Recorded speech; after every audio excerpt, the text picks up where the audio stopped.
Grand Slam champion and Olympic gold medalist Venus Williams is back in action for the second time this season. Tonight, she'll play singles for the first time here in West Virginia.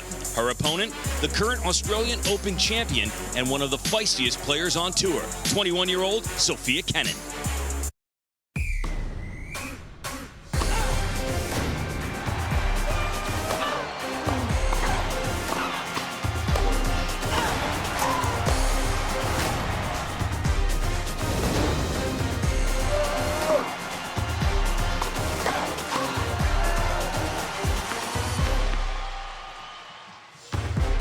Well, there's no lack of beautiful scenery here in the Alleghenies at the Greenbrier Resort, and certainly no lack of incredible tennis from center court at Creekside.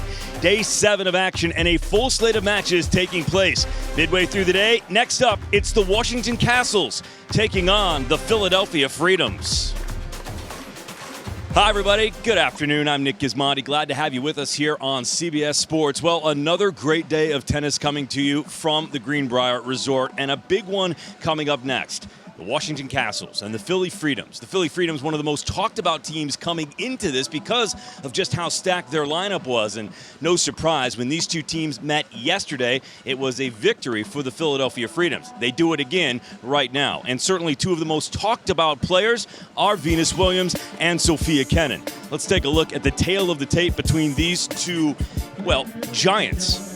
23 Grand Slam titles at age 40 for Venus Williams, and Sofia Kenin, certainly the newcomer, a 2020 Australian Open champion at just age 21. And by the way, she becomes the youngest American woman to win a major since Serena Williams did it in 2002.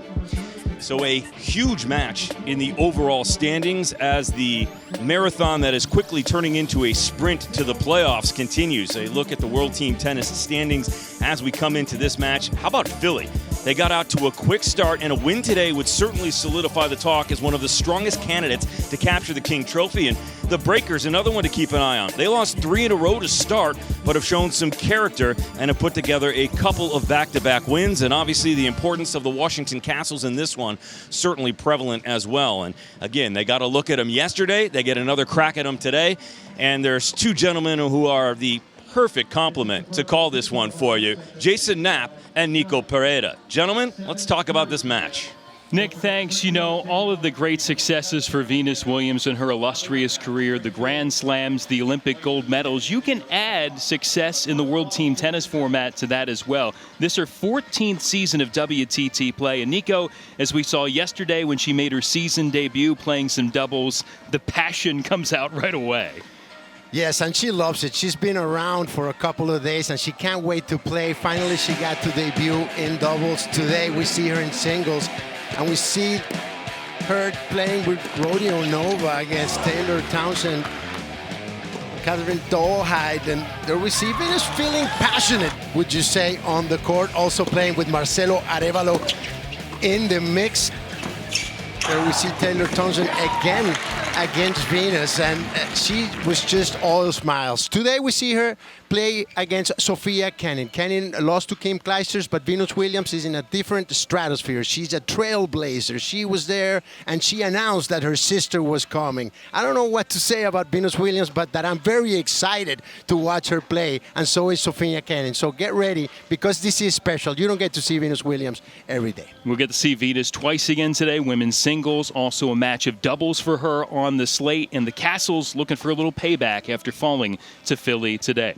They meet for the second time in a little over 24 hours. The Freedoms and the Castles will get it started with a pair of American men in men's singles, Tommy Paul and Taylor Fritz.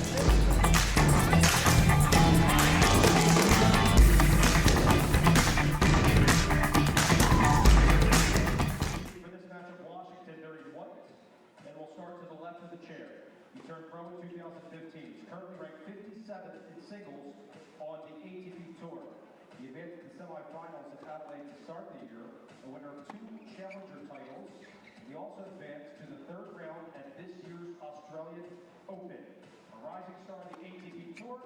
Give it up for Tommy Paul!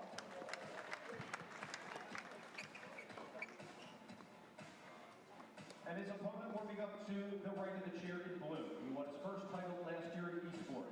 22 years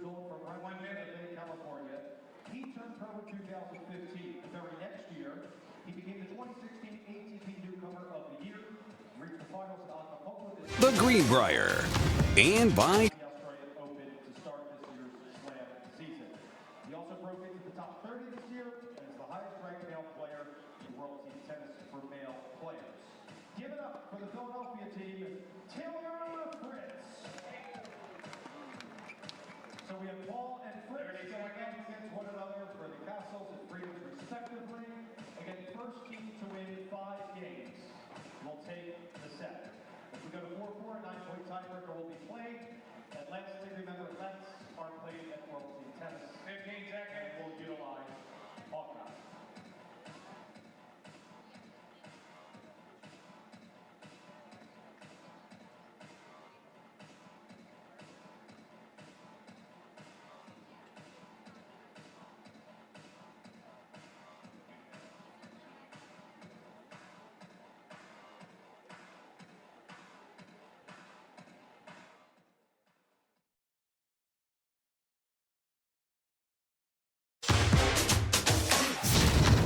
World Team Tennis on CBS Sports Network is sponsored by Geico. Visit geico.com to learn more. By the Greenbrier Valley in West Virginia, home to scenic trails, quiet rivers, friendly mountain towns, and America's resort, the Greenbrier. And by Chosen Food. Join them in their sun-drenched utopia and visit chosenfoods.com. The avocado celebrated. White Sulphur Springs, West Virginia. That's where you'll find this luscious resort, the Greenbrier, home of World Team Tennis, the entire 66-match schedule here in 2020. The Washington Castles and the Philadelphia Freedom set to go toe-to-toe for the second time in as many days. So look at our Wilson lineups here, the order of play in these 5 sets. And Nico will see the singles first, followed by 3 double sets. Right out of the blocks, Taylor Fritz serving to start against Tommy Paul. Fritz playing for Philadelphia in this battle of top 60 ranked men's singles players.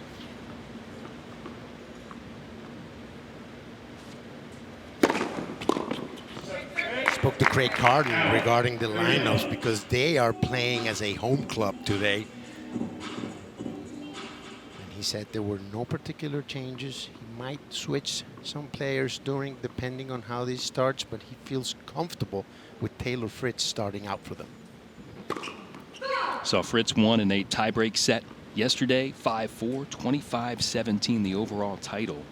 Freedoms won 4 the first 5 sets. And a double there for Fritz early on. Yesterday in the win against Paul, 5 aces, 1 double fault. And coughs up a double here in this opening service game.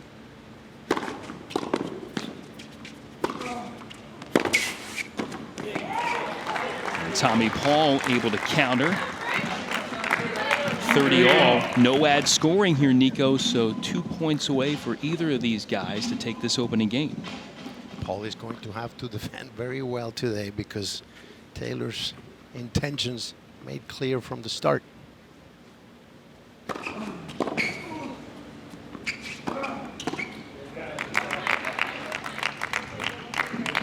The 22-year-old from Southern California, Taylor Fritz, second highest ranked American man in the world in the ATP rankings. At number 24, John Isner just a couple spots ahead of him. And making his rise, first ATP singles title last season. Got to the final in Acapulco earlier this year, lost to Rafael Nadal. Inside the top 30 for the first time in his career.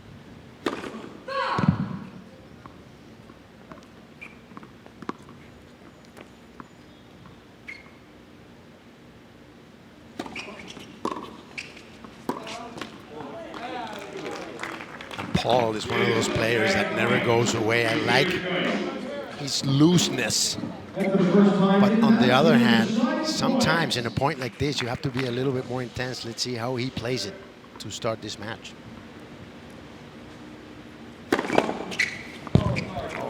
The let serve in play. It goes in the box. Paul can't recover, and Fritz hangs on like that.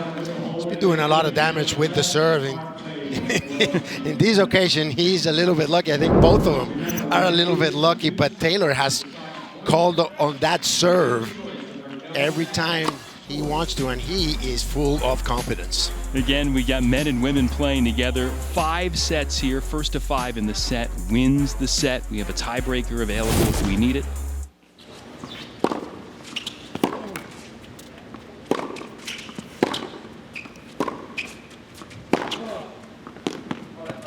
The most important thing to remember, games matter. You could win more sets than the other team, but whoever has the most games at the end of the match is the winner. On-court coaching in there, and you already saw that the Lets are actively in play. Yeah, that's a big difference for the players, even for us. It's a little bit of getting used to. So one in doubles where the net player went and got a sitter to win the point, and that was very convenient when the returner had no chance to get there. And there we see Tommy Paul's number, 23 years young. He was the last one of that bunch to arrive in the top 50. He's been the latest addition to that group from Greenville, North Carolina, second season at the WTT.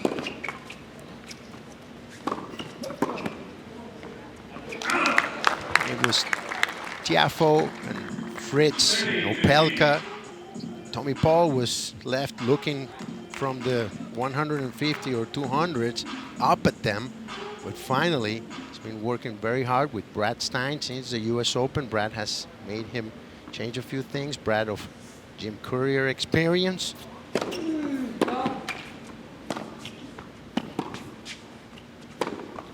Wow, good forehand there. And Kevin Anderson helping him get through to the finals of the US Open. And Brad is doing some good work with Mr. Paul. Tommy, semifinals in Adelaide, 3rd round at the Australian, qualified for Acapulco, got to the quarters, beat Alexander Zverev along the way.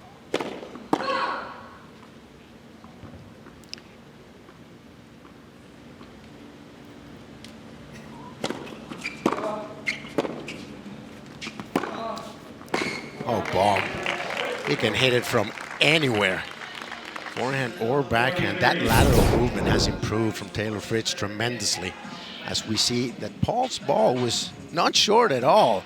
Fritz taking it on the rise. His legs have just gotten a lot stronger in the last couple of seasons, doing a lot of work with Paul Annacone, and Paul says he's a very dedicated player. It doesn't matter what results he's getting of late. He's always there, and he always wants to learn more day after day. That's a great quality in a young player. Tommy Paul with the hold.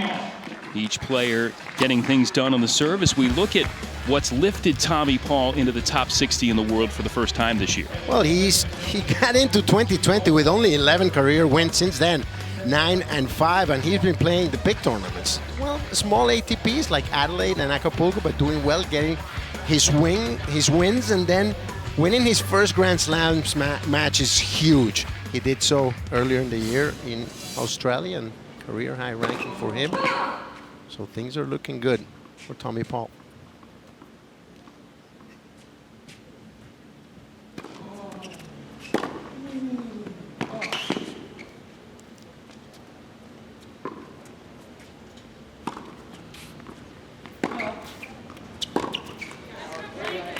That's what he has. Sometimes he pulls off unbelievable shots because he has such a live arm. On the other hand, he misses shots that he should make all day long. They're signaling to the sun, something he should be ready for as a professional tennis player. Conditions here in the Greenbrier, the last handful of days, sweltering during the midday where we are right now.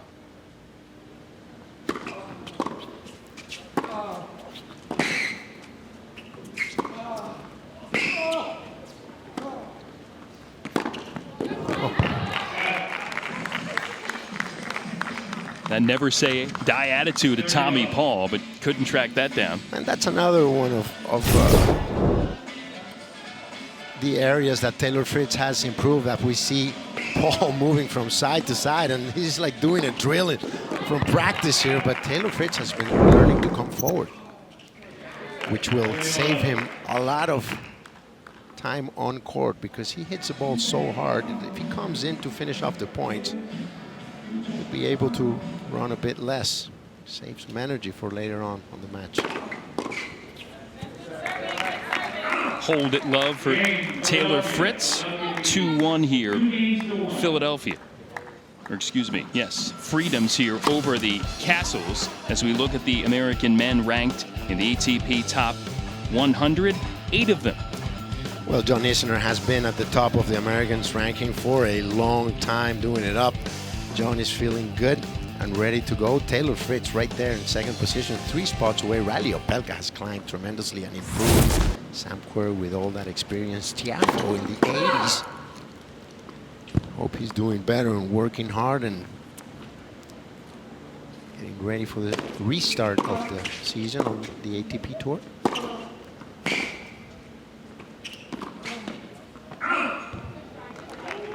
Fritz got Paul moving one way, but knocked it a little long. Taylor getting some team competition with Team USA last couple of years. Davis Cups, played the Laver Cup last year, the big win against Dominic Thiem in that. Robbie Ginepri talking to Paul after that point, saying something to his ear. Ginepri, first year coaching the Washington Castles.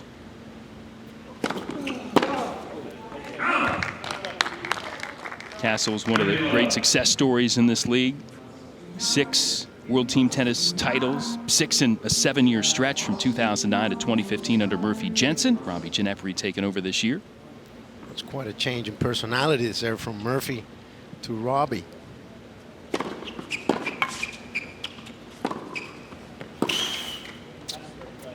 Send our love to the great Murphy. He's doing great, taking care of his growing children. And Robbie Ginepri is a very low-key kind of guy, very quiet, steady work, very smart on the court, very shrewd when he played. This was his favorite surface. Former top 15 ranked player in the world, made the last 4 at the US Open in 2005.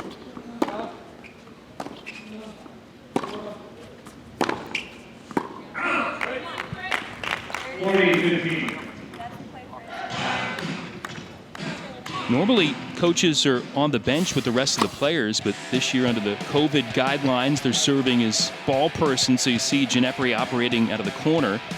And then Robbie played a couple of seasons of World Team Tennis. And that run to the US Open semis 15 years ago. Fell to Andre Agassi in the semis.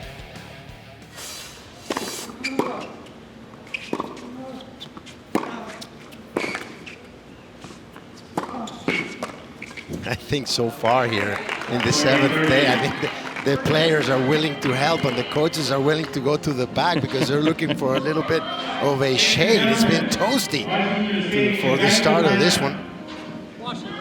Well, at 40-30, Robbie Ginepri wants to take a Geico timeout. Each team has 2 of those per set, and you can get some coaching from the coach or some of the other players who come in there and offer their thoughts. One of the unique wrinkles here in World Team Tennis. Oh, definitely. Yesterday we saw Ryan Harrison talking to Christina McHale almost exclusively, of course, because of their bond as brother and sister-in-law and the long time they've known each other. There's a lot of confidence there, and Coach John Lloyd was happy to oblige. And here is good old Craig Carden, been around tennis forever. I love this guy. Been a good leader to his team and very smart, taking very carefully thought out decisions. He's so passionate about this, and he's been for so many years. He really enjoys this, and there we see the first match versus the Castles. 3 of 4 tiebreakers won and 5 of 6 deciding points. So let's see how we go today. They beat Washington 25-17, and Marcelo Arevalo was pumped up about getting a revenge less than 24 hours later.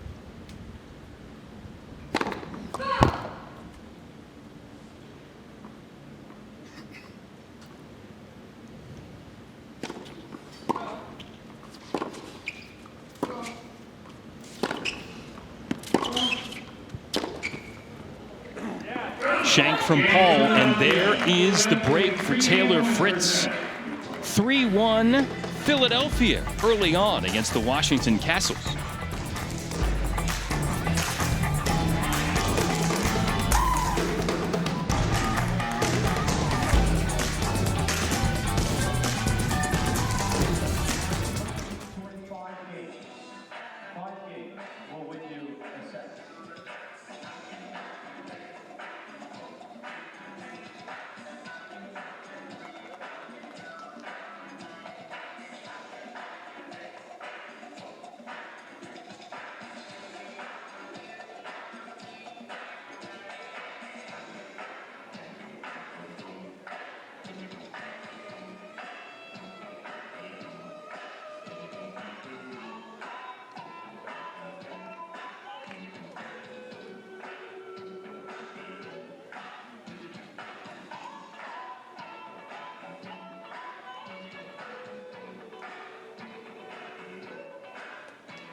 Instead of barnstorming the country in their home markets, playing home and away matches during a normal World Team Tennis season, every match this year here in West Virginia due to the coronavirus pandemic and World Team Tennis taking the necessary precautions to have a safe, effective event. Everybody with temperature checks coming into the stadium, with fans allowed to sit at their seats. They can wear masks around here. They're able to take them off if they're sitting with their family members, socially distanced in the stands. Yeah, I'm telling you, other leagues are keeping a close eye on what we're doing here at World Team Tennis. It's been a team effort, but it's paying off so far. And a round of tests for everyone before leaving for here. Once they arrived here, more coming here this week to keep everyone safe. Right now, Tommy Paul having to work from behind after Fritz won that key deciding point. Yeah, it's a big one to serve first. If you're a big server, you break, and the difference of one game can add up at the end. Nico, everybody wants to know, casual tennis fan, who's the next American man that'll eventually win a Grand Slam? If Taylor Fritz is going to do it, is it the serve that will carry him? You can't do it with one shot. You have to be a complete player. We've seen what's happened the last 15 years. But Taylor, he's been talked about since he was 17 years old, and it's a lot of pressure on a young man, and he has responded well, and that's one key element, how you respond to pressure. And I'm telling you, this young man has a lot of character, and he really believes in himself, and he's working towards that goal, as is Riley Opelka.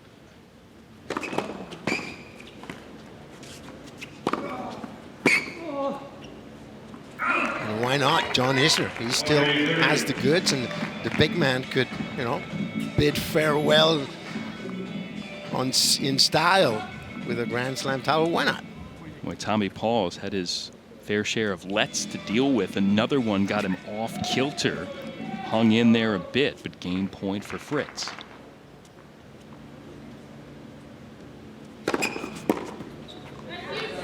And Taylor, quality hold. Hear the call from the Philadelphia bench with good serving as Taylor delivers. Here's a look at the Universal Tennis Rating comparison, giving us a gauge of where these guys and their games are right now. Paul and Fritz really close, with a slight advantage for Taylor at 62 with a 15.24 average, and Paul has just started to play the big tournaments as a seed maybe, or main draw, so this should shift in the coming months. But what a leap from Tommy Paul from where he was last year at this stage, and one of the main components of that rise is the physical element. You know, he's been more disciplined. He's been called upon to behave himself and to work hard, and he's done so, and the results are coming. Not that he didn't work hard before, but this is a different league. You see the guys here this week going at it on their day off, even in the mornings before they play, and they just totally committed to this art.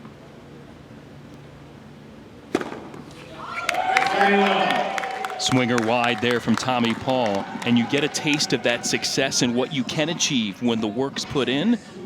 It's a nice combination.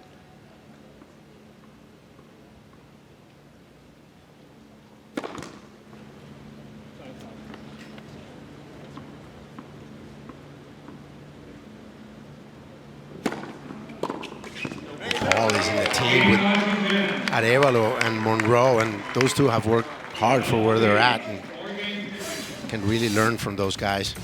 And this franchise has been sensational. That 5 straight title surge in the early last decade. 6 overall. At one point, they won 34 straight matches, Nico. Amazing in any sport. Some of the great stars that have played for them. Venus Williams on the roster again this year. That certainly puts a target on your back.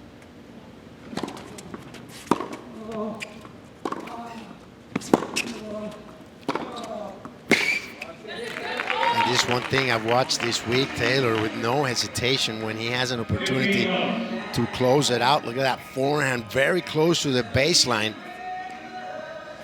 You can see it in his eyes.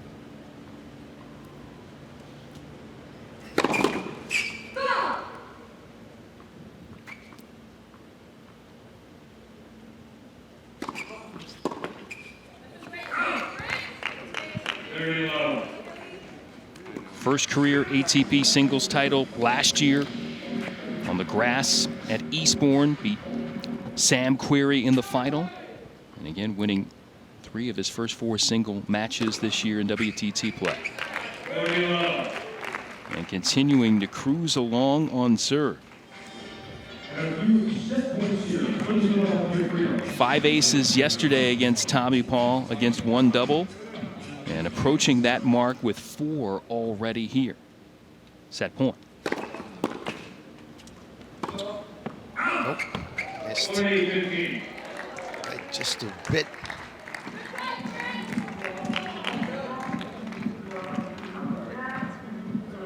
Hawkeye Live, computerized system making all the calls. No challenges for the players. The call is the call. Our chair, Rich Yarlott, can overrule if needed. There's an ace, and the number is the same as yesterday in the ace double fault category. 5 and 1, and 5-2 the score in games for Taylor Fritz over Tommy Paul. Philadelphia takes the first set, and a titanic showdown coming up. Venus Williams against Sofia Kenin, a player with 23 Grand Slams against one that has won the latest and maybe a future Slam winner, starting Philly off strong.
Women's singles.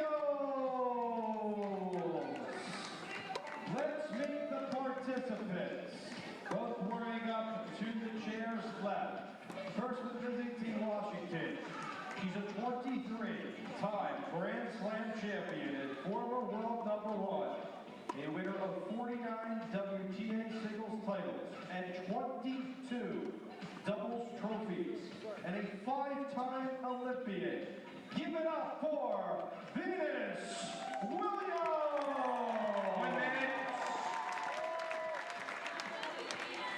Also warming up to the left of the chair. She's 21 years old from Moscow, Russia, but she represents the USA to the Fed Cup team. She won her first Grand Slam earlier this year at the Australian Open. She backed up that performance with a win in Lyon, France in March as well. Coupled her singles titles with 2 doubles crowns in 2019. She is the world number 4. Philadelphia's Sophia Kenin. Taylor Fritz taking the first set for the Philadelphia Freedoms, 5-2. The win over the Washington Castles' Tommy Paul, moving Tommy Paul quite effectively. Well, and Taylor Fritz is the kind of player you want on your team, especially to start. He's been so solid. And there we see Tommy Paul. We talked about how he would have to defend. Well, he tried to do just that, and he ran less than Taylor Fritz. Maybe because Taylor Fritz served a little bit more, but certainly Taylor was in control 100% of that match, and deservedly so. He gives his team a good 5-2 start. Chosen Foods mover of the match as we look to our marquee matchup. And how about this? Venus Williams, almost double the age of her opponent today. Sophia Kenin breaking through with her first ever Grand Slam title. The Australian in January. One another in Lyon, France before the coronavirus shutdown. And what can you say about Venus? 23 Grand Slam titles, singles, doubles combined, 4 Olympic golds, singles in 2000, 3 doubles golds with her sister Serena, and playing World Team Tennis again for a 14th season. We could keep going till the end of this set, talking about the accolades and what Venus Williams has achieved, but what isn't palpable is her leadership and how she's a trailblazer and how she got there to change tennis as a whole for the women in terms of power. She's a huge server and a physical presence, and she didn't play tournaments until she started playing professional, and that was just never seen before.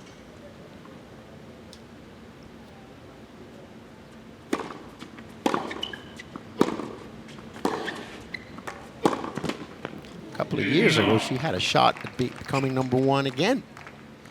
That's how good she is. 2017, what a season. Made the final at the Australian at age 36. Her first final there in 14 years. Made the Wimbledon final that summer.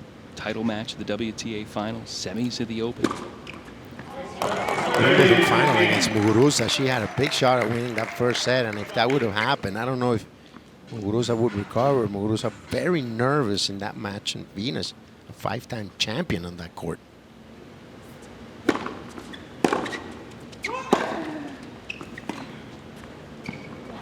Kenin smart, putting the ball as far away from Williams as possible. As we see, Venus did not put all she has on that first serve, and Kenin, let's see how she reacts after going down to Kim Clijsters a couple of days ago today. Plays another superstar. Kenin still having great success, winning her other 3 matches before falling to the Hall of Famer Kim Clijsters back out of retirement. Talk with Robbie Ginepri, the coach of the Castles, today about Venus and the matchups at serving, getting out, getting some easy points, kind of critical. Yesterday, Kenin played Bernarda Pera, who was not able to do that, and Kenin rolled over her 5-love.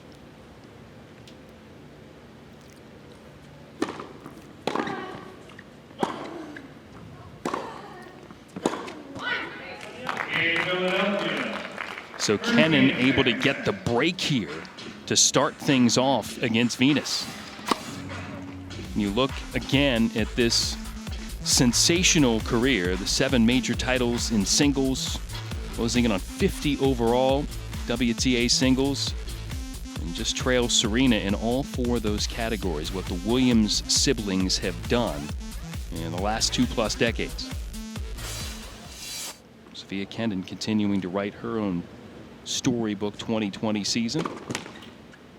You talk about the Brand brothers and what they've done as a pair, being twins, but the Williams sisters is just unfathomable and incredible.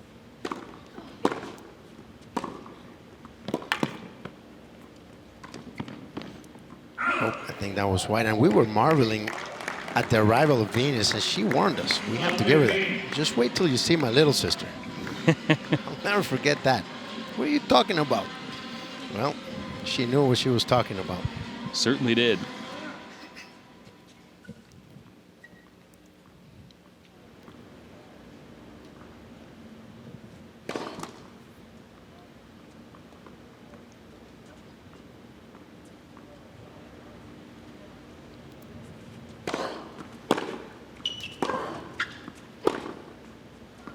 A great start for Cannon. The Freedoms up 6-2. And the Washington Castles should call a timeout or think about it, doing it soon, because this could get out of hand quickly. You know how every game counts, every point counts. And Taylor Fritz going out with a 5-2 win, and that's the difference of serving first. It would have been probably a 5-3 win with one break if he would have started receiving, but Cannon here doing her part as well. And a let serve in down the line. Cannon flying along here. Number 4 in the world, currently the highest ranked American woman, youngest American to make her top 10 debut in the WTA ranking since Serena did it in 1999.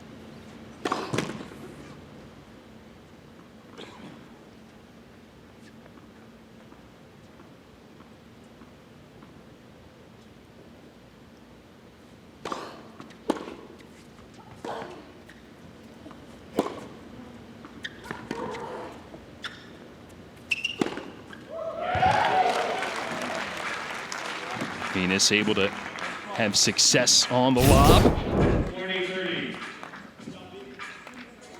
From the back, Cannon is very solid, and I would like to see Venus doing more of this whenever she has a chance.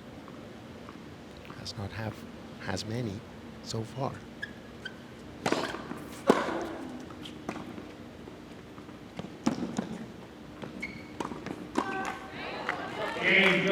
Hold for Sofia Kenin, consolidating that break. A look at the Philadelphia Freedoms, one of the original franchises when Billie Jean King co-founded this league in the mid-70s. Again, won a couple of titles last year, the last 2 years actually, the best regular season mark, but not able to hoist the King Trophy. Lost in the semis last year to New York. Billie Jean very much involved and passionate about this event and her team. And Venus Williams trying to get untracked here against Kenin. 7-2 the overall lead for the Freedoms.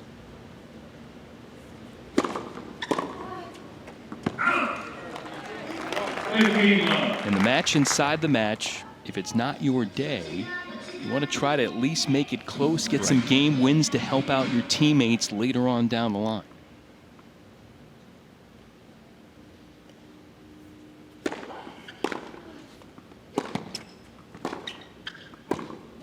Venus putting a little more power on that first serve, but Cannon, as it's known for her great return, keeps the pressure on Williams from the back. Has been half a step late when Cannon manages to hit the ball hard and fast.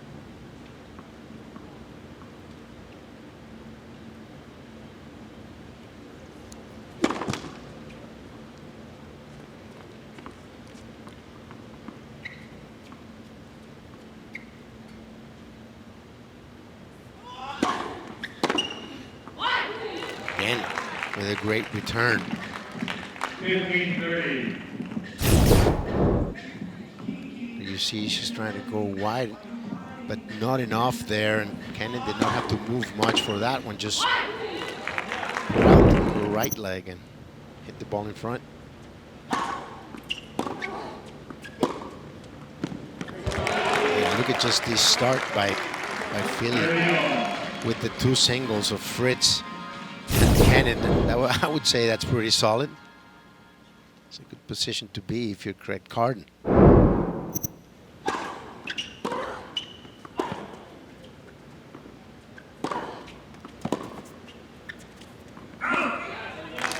Well, Kenin against Kim Clijsters a couple of matches ago. Nico watched the Hall of Famer pop some excellent serves. She thought Kim served very well, and it was tough for her to kind of answer that. She's dealt with Venus's serve pretty well so far. Yeah, in the first game of serve for Venus, her serves were not as fast as in this second game. She's getting warmed up. She better do so fast. There you go. 105-mile-per-hour serve after 87 on the previous, and gets it to a deciding point. And this one is big because the difference is 5. So if Venus manages to win, she cuts it down to 4. But 6, and still in the second set, it's substantial.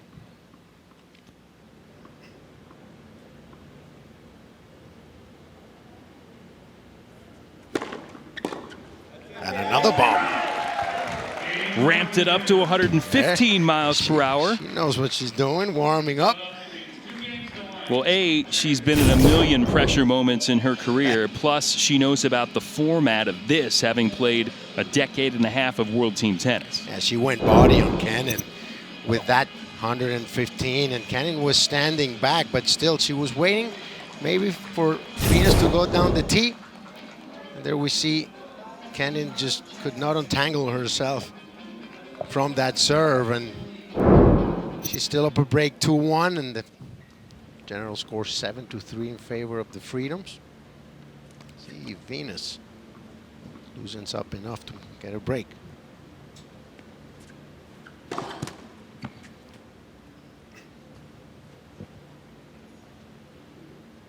Yeah, no ball kids here this year due to the COVID-19 restrictions, so sometimes the players trotting out to get their own.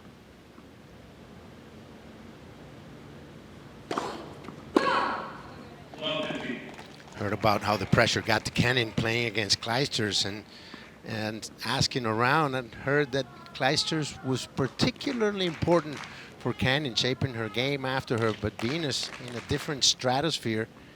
See how Kenin handles the fact that she's playing against her.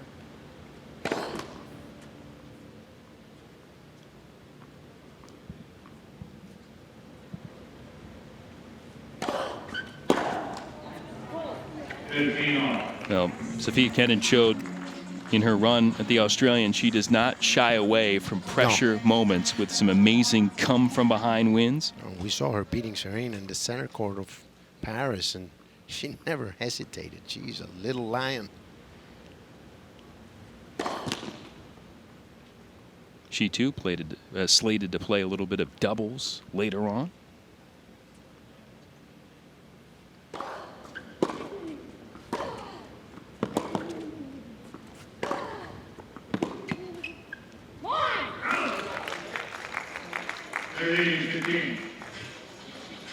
What's elevated her performance to number 4 in the world, Kenin? I think her belief in herself, her constant and never-ending training. She doesn't stop.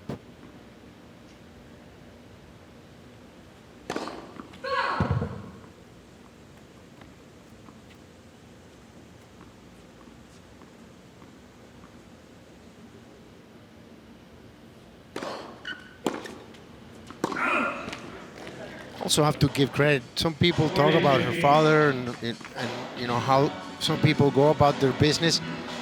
This guy sacrificed everything for his little girl coming from Russia, and obviously they're doing things well, and give a lot of credit to her father and her family.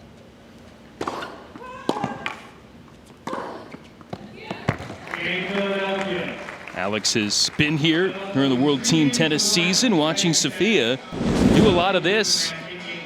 Break down opponents and jump out to give the Freedom some game victories. She's given them 3 in her set so far.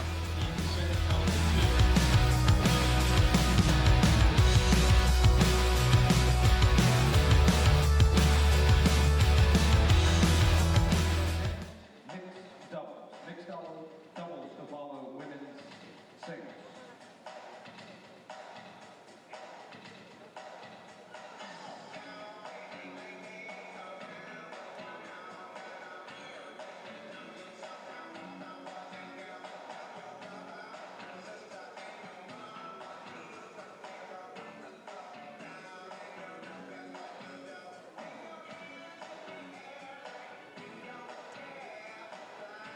Fans, don't forget you can check out Venus Williams merchandise. 30 seconds. By Venus Williams at the Greenbrier Tennis Pro Shop. Again, the Greenbrier Tennis Pro Shop. That's Venus Williams clothing line 11 by Venus Williams. You spend $250, you will get a signed contract from the Grand Slam. Now, the Universal Tennis Rating takes into comparison who you played, when you played them, and how you fared. Here are the numbers here for Williams and Kenin. Well, Sofia Kenin has been faring very well of late with that first Grand Slam title. She's ranked 11 under the UTR and 13.24 points. Williams has not played as much, number 89 there. Let's see if Venus will climb up those rankings.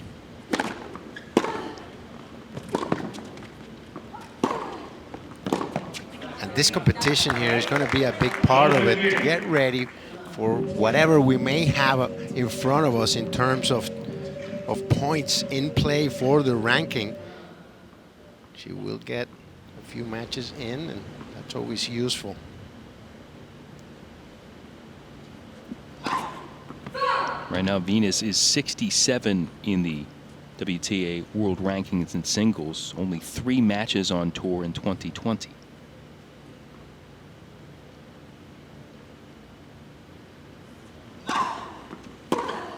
If you don't compete, you can't add up points, and that's the reason her ranking is that low under the UTR regulations. And we see Kenin way inside the court, taking that ball at shoulder level, pummeling it down.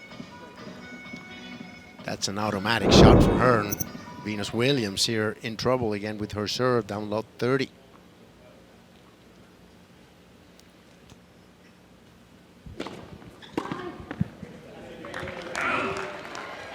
Again, effective serving for Venus. It's been the telling storyline so far. When she's provided some resistance with a quality serve, Kenin hasn't been able to eye up some big shots, including that lethal backhand.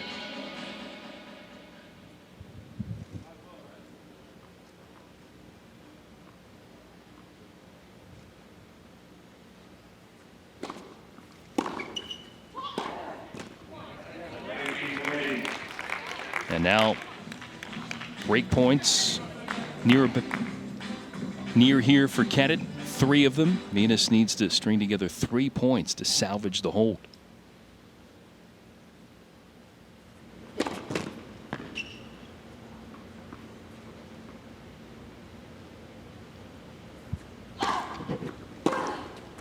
No mercy from Kenin. Another bomb off the backhand side and another break for a 4-1 lead.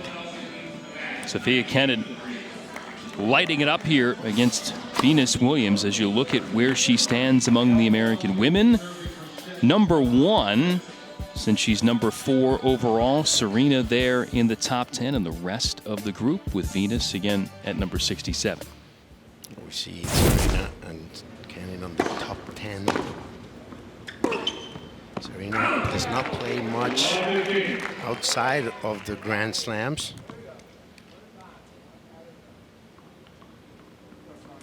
The youngsters. Nice group of youngsters coming for the U.S.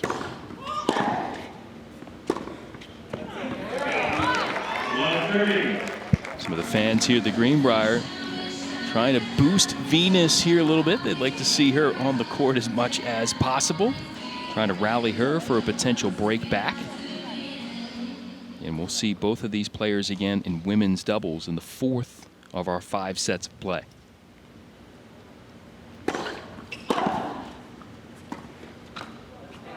Oh, what touch. Craig Carden up off the Freedom's bench, enjoying that. Well, she put herself in a good position after that short return by Venus, so had to go back. Smart play by Kenin there, kept it simple.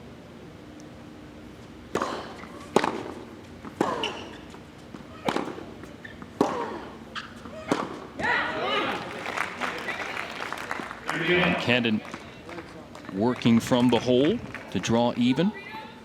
And Carden talking about that 5-love win yesterday for Kenin over Para here in this singles matchup. And what a gift to the rest of the team, taking some pressure off them as Kenin piled up some games on her own.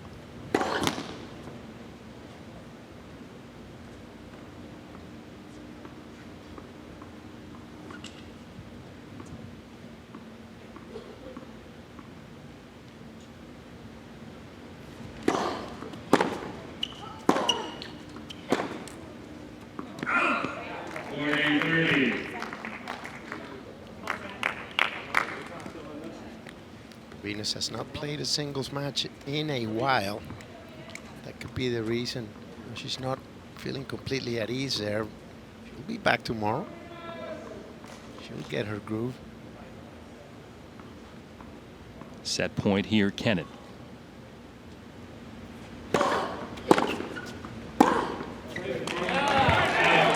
That's long.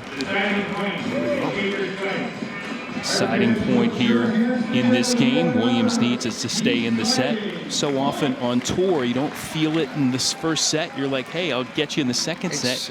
No chance to do that in World Team Tennis. Correct.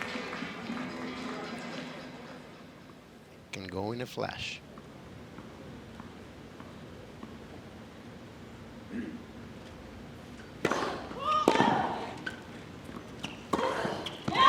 This is terrific by Kenin. Could not do it any better. Great angle serve outside to Venus's backhand. She had to stretch for it, and Kenin taking it on the rise for the down the line winner. Greg Carden smiling wide.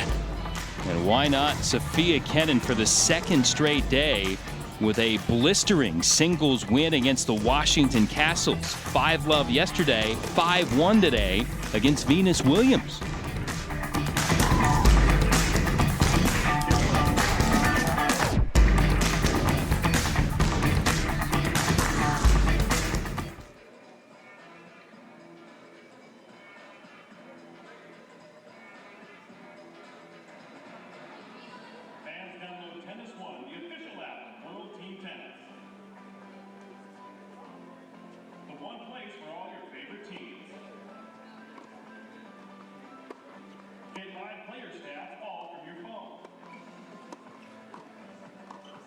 International pay-per-view live with exclusive crowd view live. Download Tennis One, the official app of World Team Tennis.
Next up, ladies and gentlemen, is mixed doubles. And let's meet the participants first from Washington.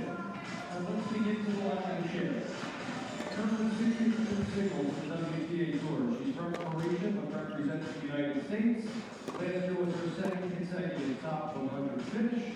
The best during finish was 65. Give it up for Bernarda Pera.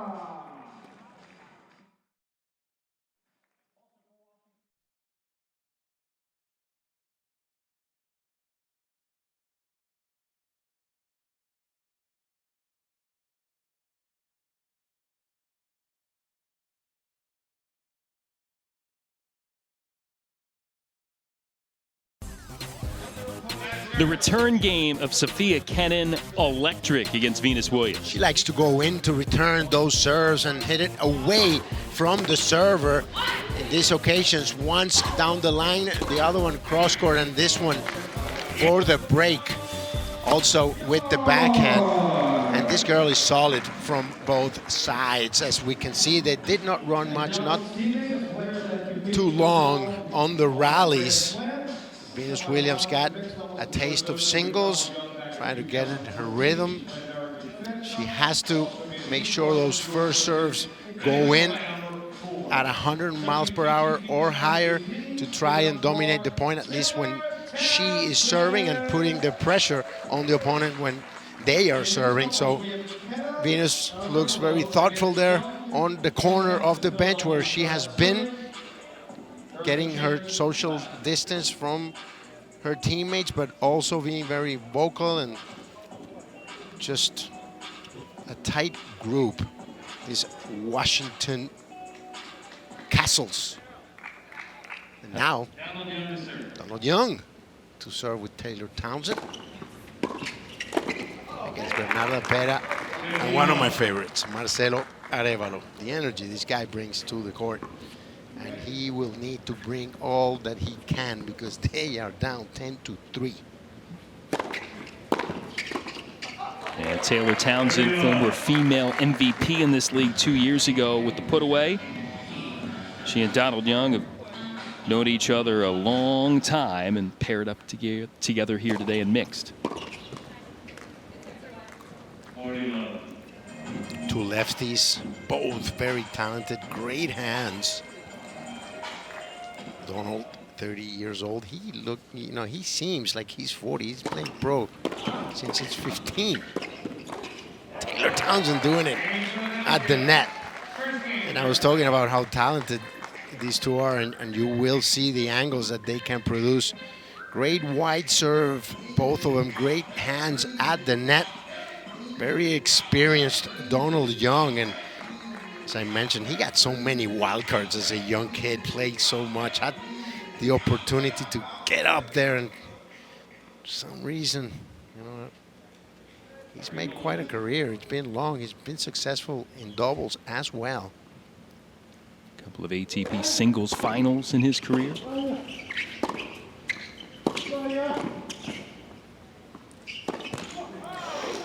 Marcelo going straight at Taylor.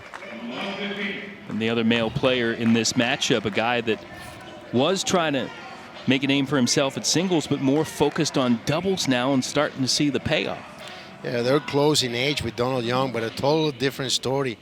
Marcelo Arevalo from San Salvador, and he took the long road home. While Young was getting 10, 15 wildcards a year, Marcelo was playing qualifying, and he really tried to go for the singles, but it has been the doubles that has given him a career and a future. Happily married, with a young son born last year. He's loving life. Very intense player, sweetheart of a man.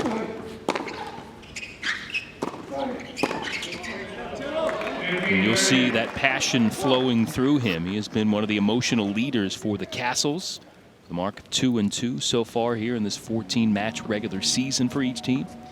He came out of the lobby towards the courts, and we saw him. He was looking straight up with his eyes very big, and he says, "We're not going to lose to them back to back." Nick Monroe, one of the other players of the Castles, said after the match yesterday, he went straight to the indoor practice court and said, "We're not losing again today." Well, he's trying to spark a comeback here. Well, 3 chances to break for Philly. Good news just keeps coming their way at the start of this one.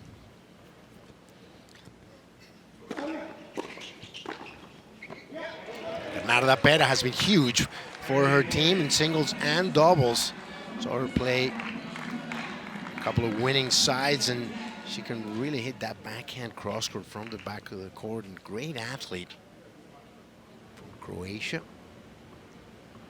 living in the U.S. Arevalo uncorks a 128-mile-per-hour ace. Gets us to a deciding point. Each team has won 1 deciding point thus far.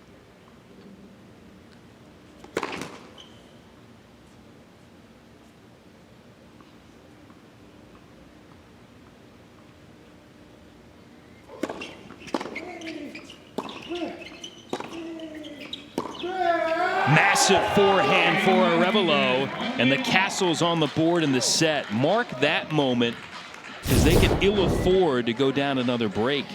Yes, Marcelo insisting against Donald Young. Donald gives the opportunity to hit a semi-comfortable forehand, and you see the scream after, because he knows how important it is to get their fourth game. The difference is 7. And then we have the women's doubles coming up, Rodionova and Venus Williams against Dolehide and Townsend. Oh, bomb by Pera. And Arevalo and Tommy Paul would close against Fritz and Martin. Martin, a great doubles player in his own right, Roland Garros finalist with Jeremy Chardy in the past. So we'll see if they're too far ahead already or something magical can happen.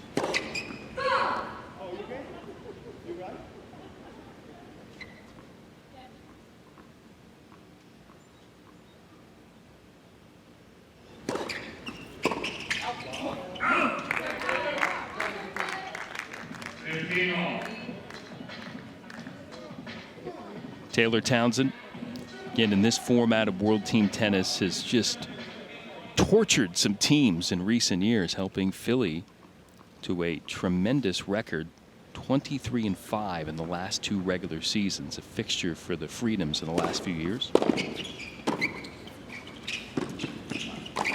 Same as Young, that's 30. Taylor at 24 seems to have been around forever. I've been following her since she trained under the USDA High Performance down at Key Biscayne and subsequently in Boca. Great junior career. Past #1 ranked junior player in the world, just like her partner Donald Young.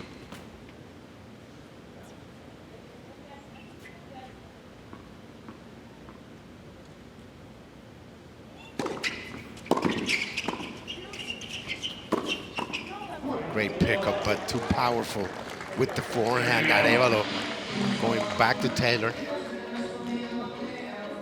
Last year at the U.S. Open, a lot of people got to see the attacking style of Taylor Townsend in her upset win in singles over Simona Halep. You say it or I say it?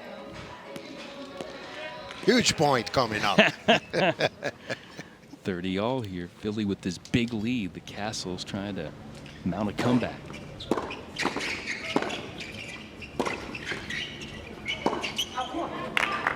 It's funny, we end up saying huge point a lot because there are, the way the scoring is structured, you feel those pressure points in the majority of the games.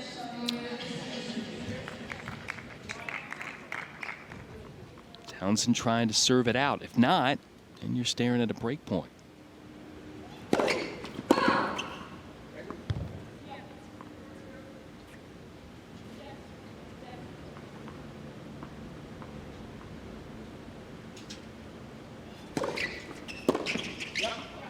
Arevalo again goes down the line for a key winner, and now Philadelphia pushed to a break point.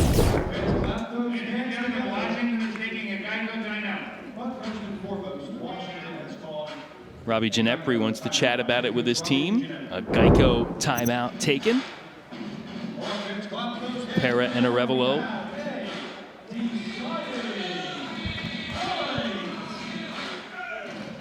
Some discussion here. Townsend, Nico's got an array of serves that she can call at her disposal, so maybe trying to figure out what they think she's coming with. Well, if I am Taylor Townsend, I go with my natural serve and to Pera's less effective return, which is a forehand. Oh. That's where they went, and the let ball gets down. Arevalo.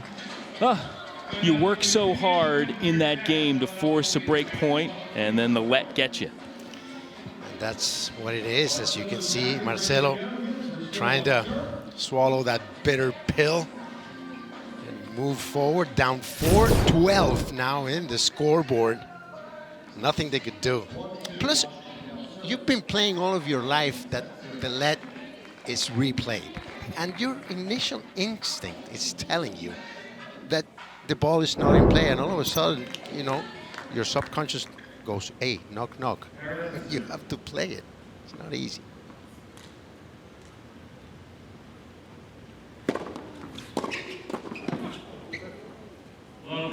And one of the reasons to play, keep things moving in our fast-paced format.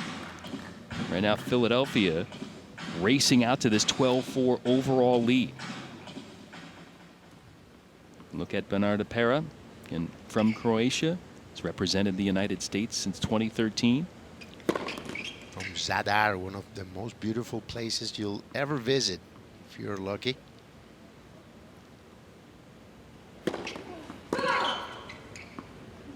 She was there in Croatia during the quarantine and shutdown. And excited to get the call here to play World Team Tennis and make her debut in the league this season with the Castles. In trouble again at love 30.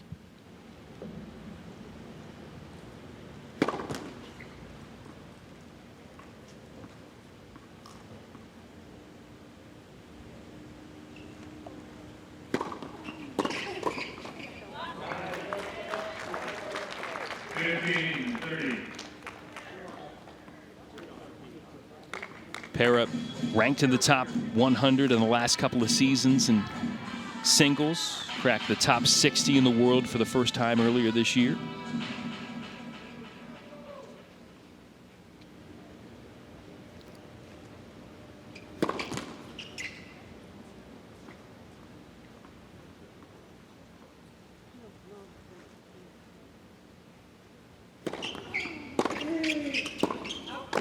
Ooh, that was close. She hit it late. Hence hits it long, but it came very close to Marcelo Arevalo's head, or at least that's what it looked like. Well, she hit it late. She also hit it hard. And those are the ones that hurt the most, the ones that you don't mean to do.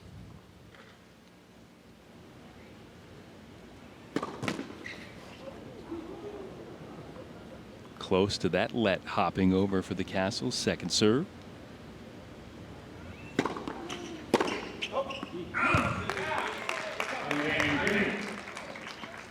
From love 30 to 40-30 now.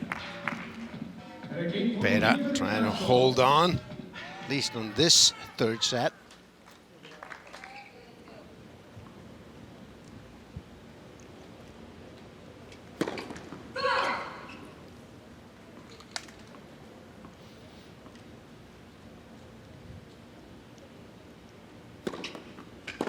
That's just a good second serve from Pera.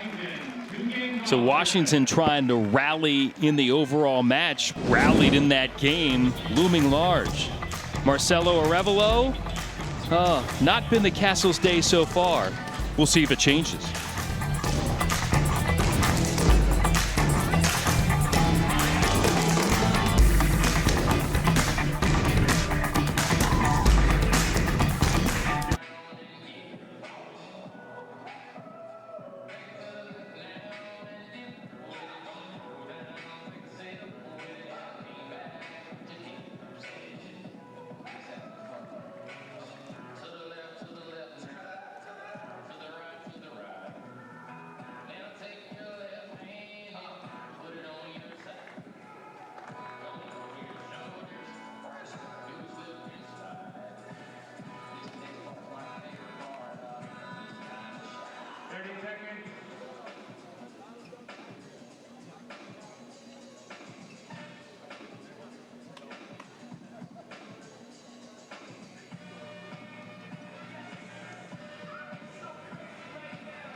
Tuesday night, 7 Eastern. Get ready for more World Team Tennis coverage. Orange County Breakers battle the Vegas Rollers here on CBS Sports Network. Again, 14 matches for each of the 9 franchises in World Team Tennis in 19 days. Top 4 make the playoffs, and the Bryan brothers here enjoying another season of World Team Tennis for them. They've played almost 20 years in this league. They love it, and they're custom made for it. These guys are just fantastic for tennis, and it's a privilege to have them here. Bryans and the Rollers in action earlier today. In 3 or 4 matches here at Center Court Creekside at the Greenbrier in West Virginia on any given day, trying to work our way through this 3-week sprint season. Season 45 of World Team Tennis.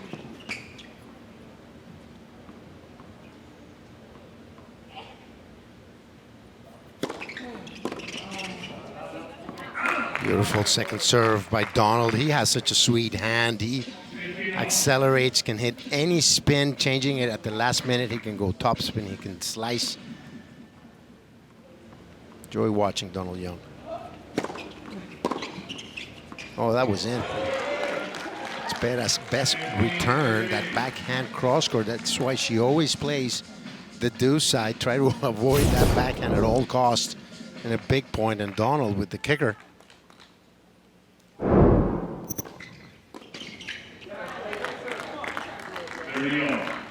Donald's made a major final in doubles, French Open in 2017. He's got a pedigree in this doubles format.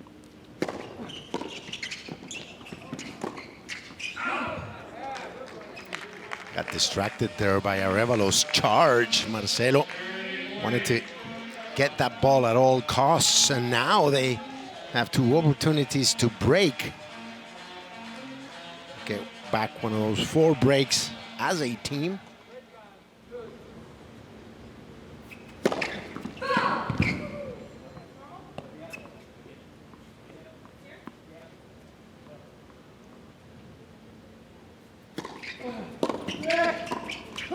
And the 4th time is the charm in this match for Washington. Their 4th break point, and they finally get one. You just know this guy is never going to give up. That's why I love him.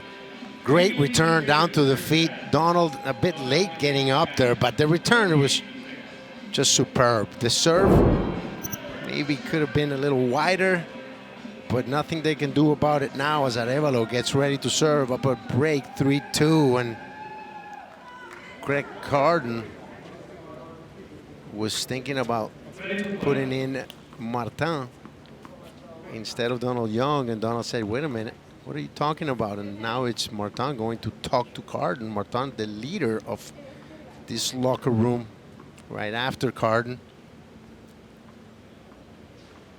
Great young man. And now Arevalo serving. Try to put Washington up 4-2 in this set.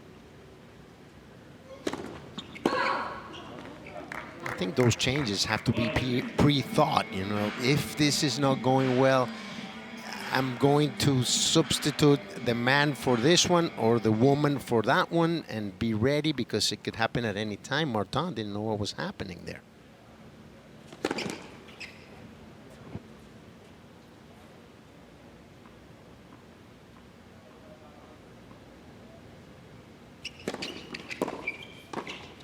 Coming up next is the women's doubles. Rodionova and Williams and Dahlheid and Townsend are scheduled to start, but there have been some changes.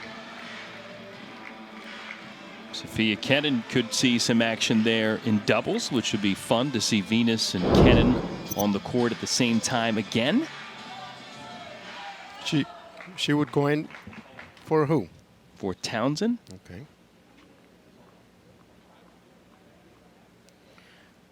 That looks like it may be the way they're going to put it in the lineup card coming up, so we'll see if that plays out. You have some sources that I have no access to.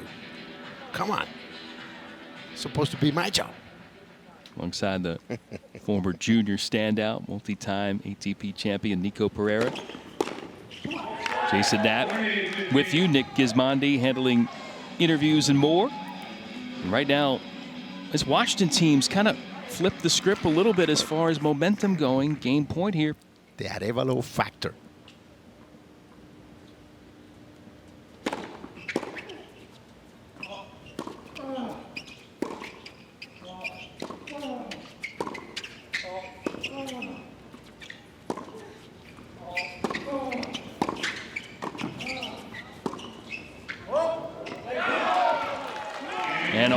for Washington, up 4-2. Asked Robbie Ginepri about Marcelo Arevalo. He said, he's a beast.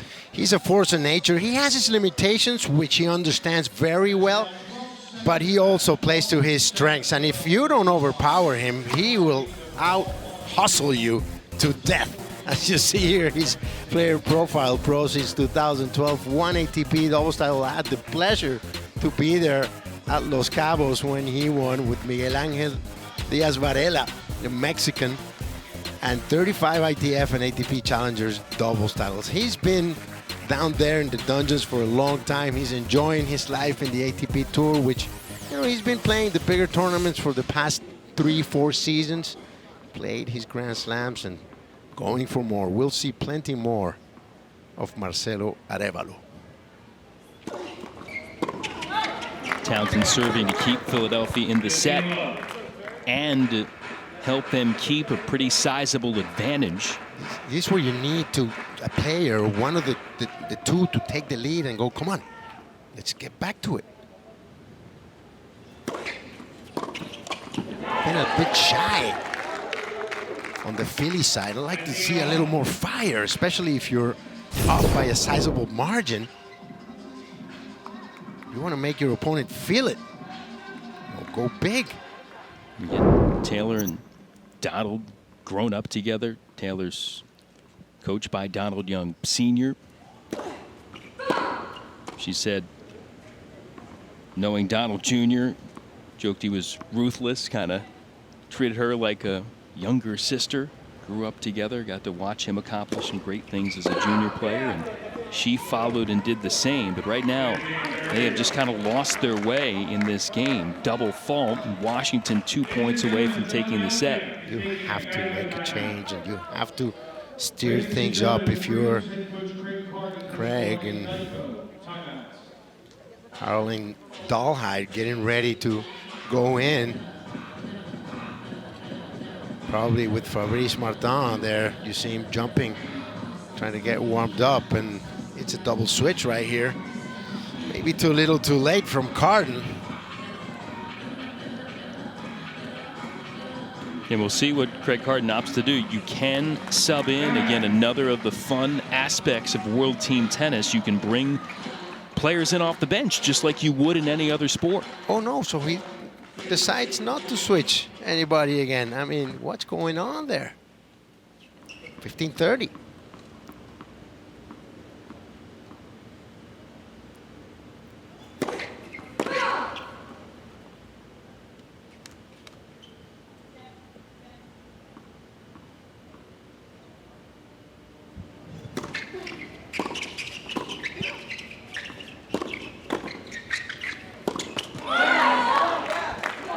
Well, that timeout got Philadelphia's mojo working again. See the energy and emotion there from Townsend. And if it's not coming from the inside the couple that are playing, then it has to come from the bench and from the coach. You have to put some fire there.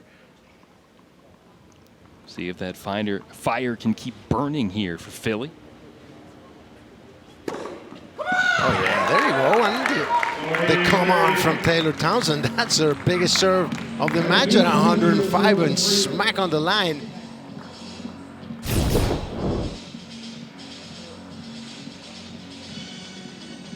Yeah, a player that's just excelled here in World Team Tennis in recent years. Trying to get the hold for Philly. Oh yeah, beautiful. I don't know what Craig told them, but they won the next 3 points. Craig Carden's been doing this a long time, understands the team dynamic in this game, and his squad coming through with a hold to keep the overall lead at 6. Big effort by Taylor Townsend. You see there, 2012 ITF Junior Champion, 27 ITF titles, 10 of them in singles. 4th round of the US Open last year. That was magical, her moment to shine, and she loved it and told it like it is. I like this girl. She is really authentic and talented. And hopefully we'll see a lot more from Taylor. And well equipped in doubles. You saw a winner earlier this year with partner Asia Muhammad on tour in Auckland. Great hands, great instincts at the net, and some great passion here. Rallying from a hole in that last game. Can they get a break potentially here to send us to a set tiebreak?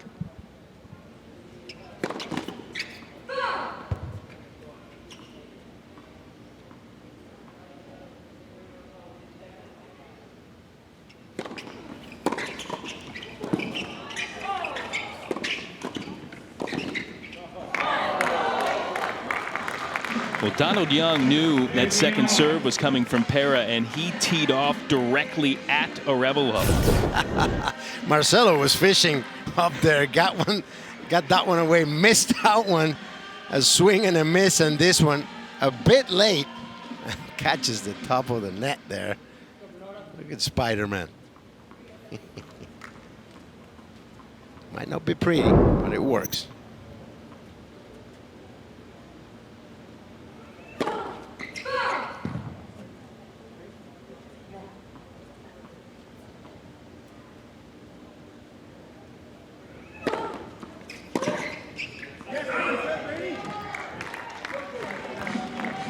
Pera, effective serve to forge ahead in this game. Again, for two rookies here, Nico, in this dynamic, you're kind of learning on the fly together, get that intensity going. I just like what everybody brings to the team, and in every team we've watched, it's just fantastic to see teamwork in tennis. These guys love it.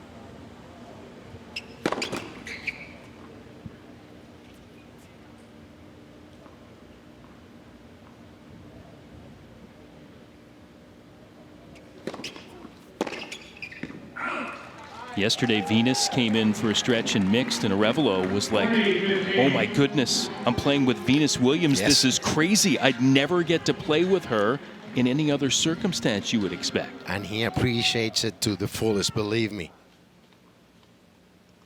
Venus there on the bench. We'll see her in women's doubles coming up next.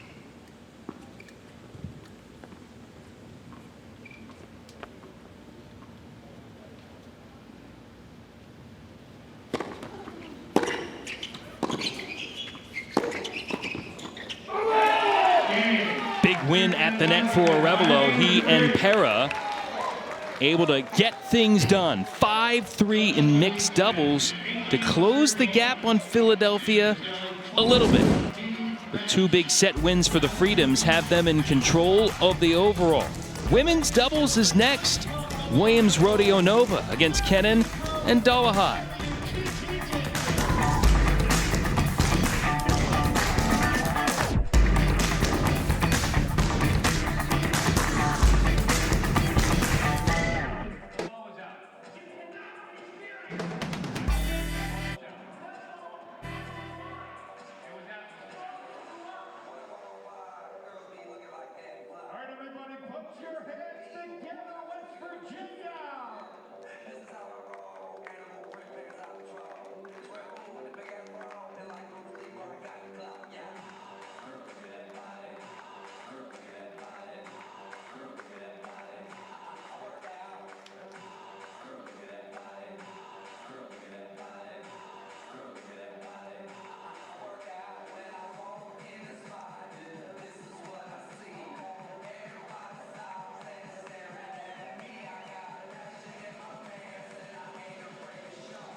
Halftime here at the center court, Creekside, from the Greenbrier Resort, and the Philadelphia Freedoms with a 13-8 lead over the Washington Capitals.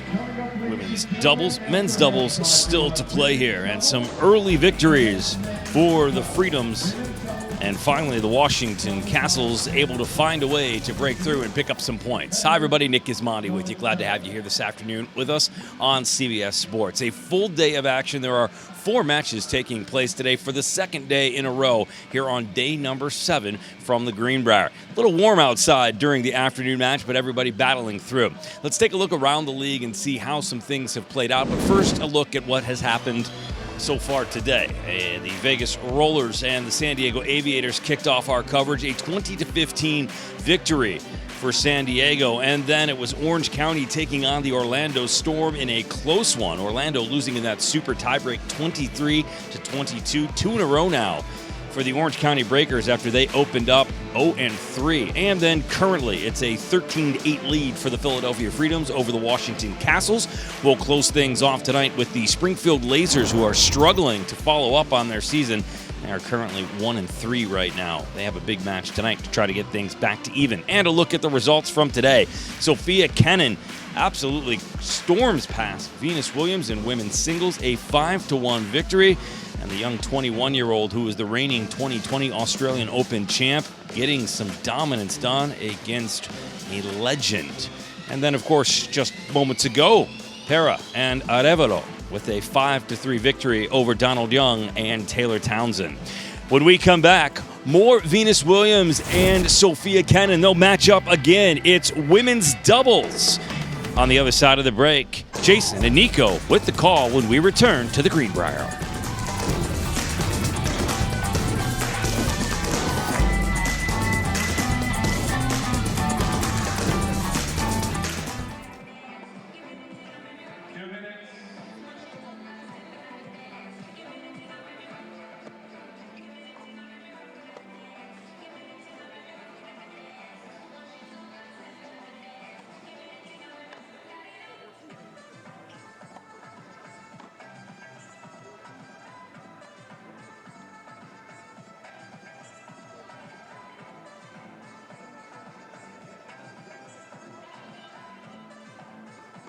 Now, ladies and gentlemen, time to meet the participants for women's doubles.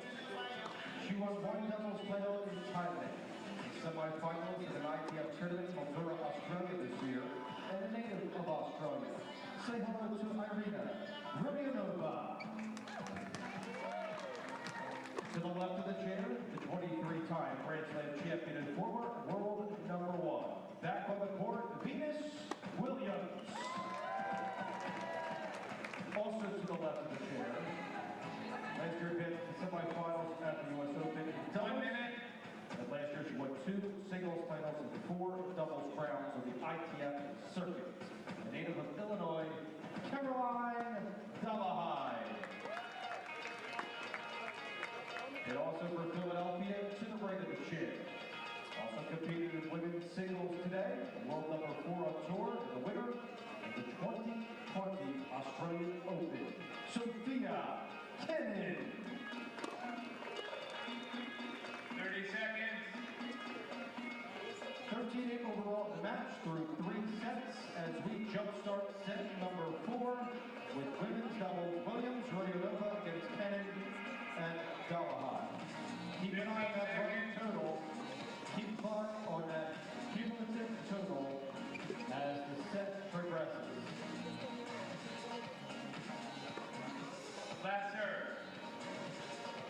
Time.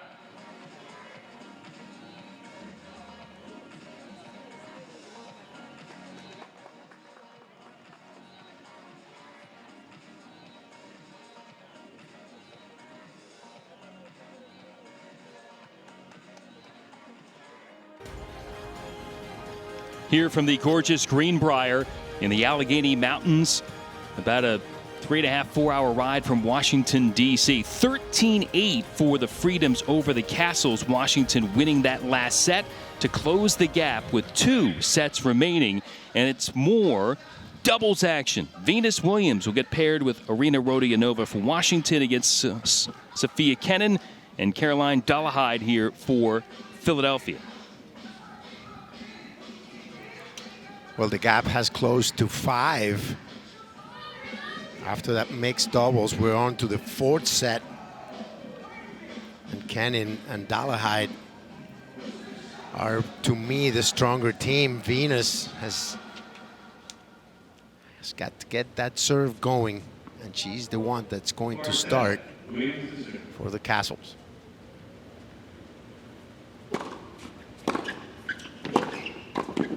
Three Olympic gold medals in doubles for Venus, and add that up to the singles gold in 2000 in Sydney. 14 Grand Slams as well in doubles.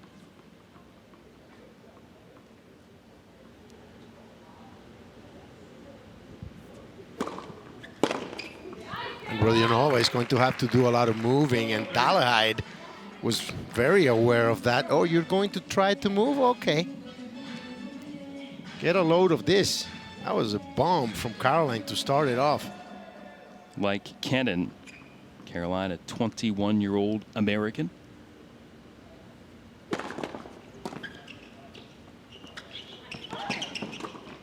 And she's a high-rising doubles player, just outside the top 30 in the world in doubles. She has improved tremendously the past season, catching all that experience. She's very young at 21, but if you are surrounded by players of this caliber and of this knowledge, you're going to catch on, and it's going to help. Definitely it's going to help. And Venus trying to get that serve untracked, facing a bevy of break points here in this opening game.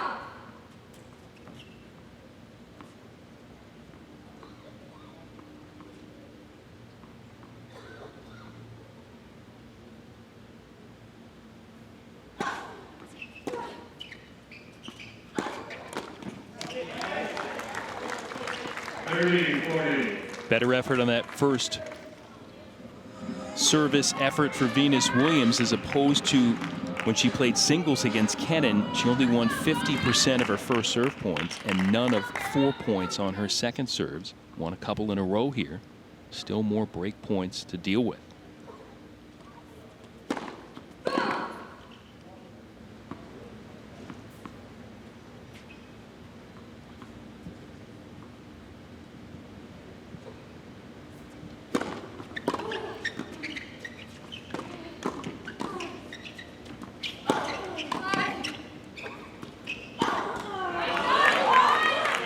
Venus trying to force that forehand. Leaves it at the net, and the early break for Kenin and Dolehide. Just like in her single showdown with Kenin, Venus broken in the opening game, and Washington will now work from behind again in this set. We'll see if Irina Rodionova can pick up her partner. Said yesterday she played doubles with Venus. She was so scared at first. She said, she told Venus, "What do you want me to do? Just tell me." I'd never played with her before. It was super scary, but she's so nice. It was awesome to play with her. Venus is just so sweet, you know. Her voice is very low, very calm. When you're around her. One time, I remember about 15 years ago, I had to interview Venus and Serena in their house in Florida, and I drive up from Miami, and who's waiting at the door but Venus? "Oh, welcome, how are you? You need anything?" She's just fantastic.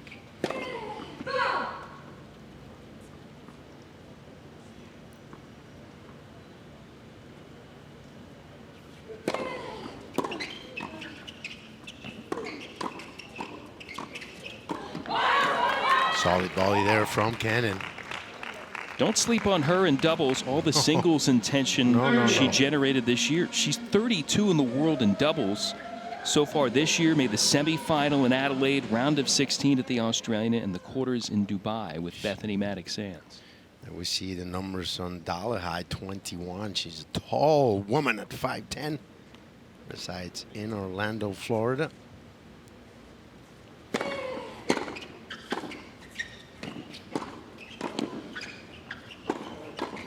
She'll have a long, fruitful career. She's a hard worker.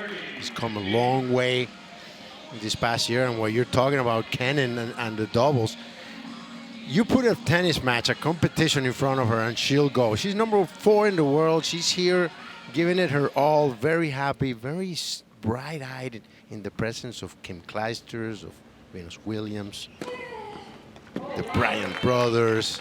There you see she's enjoying the surroundings. Where you see there one of the hallmarks of Dollarhide's game, a big kick serve she can call on. That was a beaut.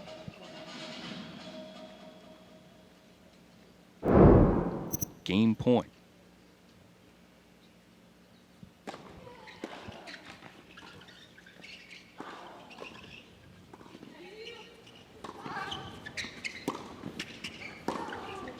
Oh yeah, down the middle. Pays off for Kenin. Now a backhand screamer. We saw some of those in singles and another here in doubles for the Freedoms. Philadelphia breathes again as they open up a 7-point gap in the total there, 15-8. Craig Carden talking to his team. Now pushing all the right buttons with lineup choices today for this monster advantage. Just a mistiming mistake there by Venus. Still, again, getting herself into shape. Limited matches even before the shutdown. She was so active on Instagram Live. Coach Venus was doing videos, getting people involved. How about the dances in between the points and when you have breaks, and those two big pink bones go down and it's just a straight pink back over her hair, and it's funky. Got it up today.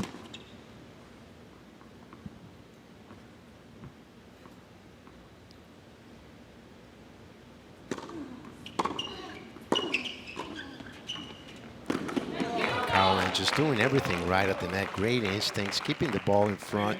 No backswing in those volleys. Incredible. She's only 21. Very mature, solid playing, doing what's necessary. Look at that ball. It was placed in the perfect spot. Semifinals for her at the U.S. Open last year in doubles, quarters this year in Australia. And Rodionova delivering a quality first serve. Born in Russia, now resides in Australia. 4th season of World Team Tennis for her, part of San Diego's playoff team a year ago. And also been part of some title teams with the Castles in years past. Dollarhide putting more pressure on Washington here as Philly has yet another break opportunity.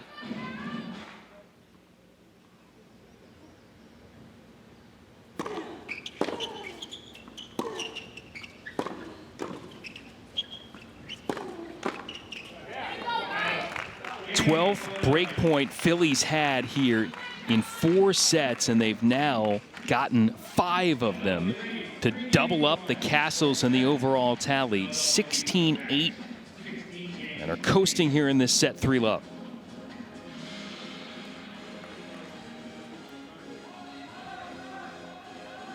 And now the problem will get worse potentially here for Washington, because the number 4 player in the world in singles is about to serve for a 4-0 lead.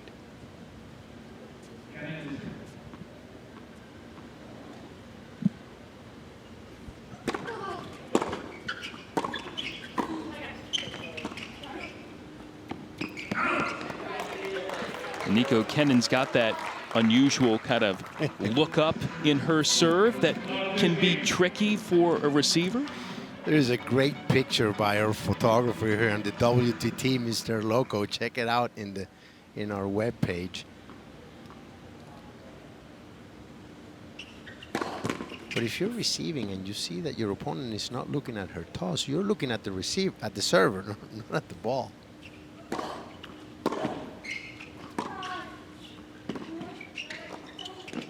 Oh yeah, great stretch there by Caroline, but what a ball by Canning right on the line. But you're absolutely right, Jason. It's just strange, and it's the only player that does that on tour. And I've talked to a couple of the coaches, and a lot of the women that play against her get thrown off by it.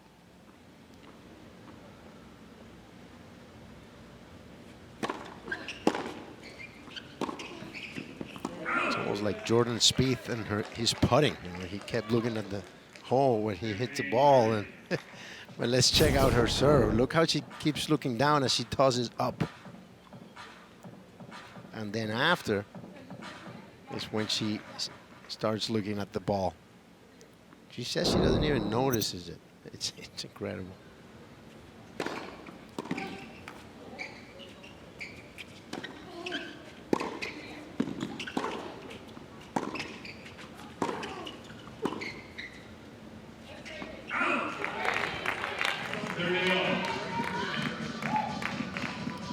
Whatever Kennan's been doing of late has gone in her direction. Again, multiple titles in the first 2+ months of the year before the coronavirus shutdown. Only women's player that can say that, the WTA Tour in singles.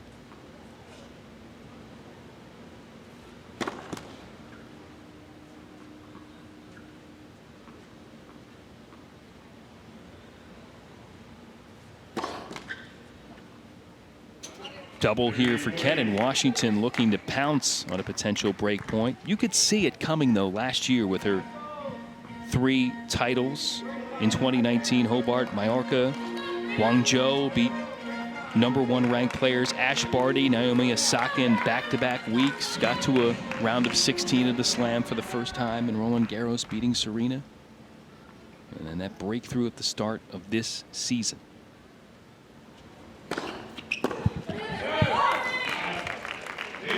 Big serve there for Kennan. She and Dolehide get to a deciding point. Who takes it? I think Venus might take it. Robbie Ginepri wants a Geico timeout, maybe to discuss that very fact with his players. Well, you have to look first at where your opponent serves better and what formation it's better for you.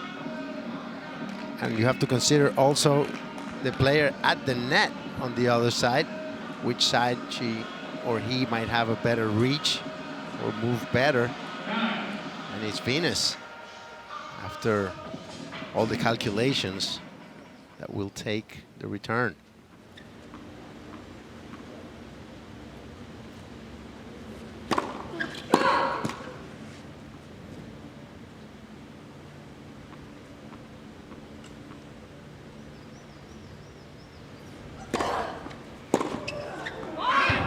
Venus had a crack down the line and didn't miss by much.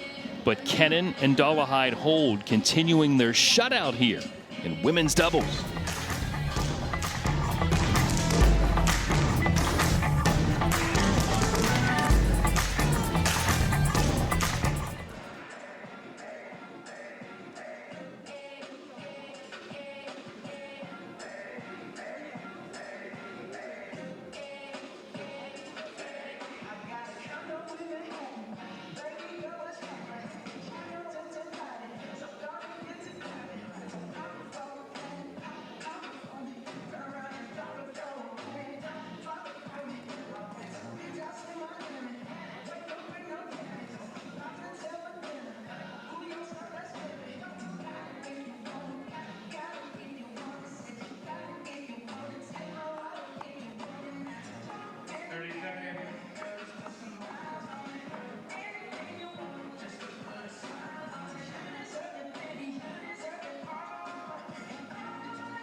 Well, Sofia Kenin grew up idolizing a lot of players, and now she's been playing a lot of them, especially here in World Team Tennis. Got to play Kim Clijsters the other day and Venus Williams today.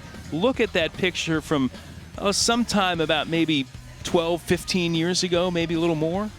Well, you have to say she's 21, almost 22. She must have been 4 or 5 in that picture. So you're talking 2004. Todd Martin, as we're told, he's looked the same since he's 18.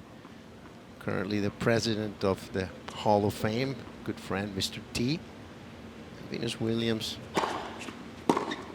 encouraging the dreams of a little girl that this year won a Grand Slam, and you just feel touched when you can do that, and at this level, in this magnitude, it's even better. And there are countless others that Venus has inspired, as well as Todd Martin. One of my favorite people in the sport. So many dream of following in the footsteps of their heroes, and not many able to do it like Kenin has. And Venus able to deliver here.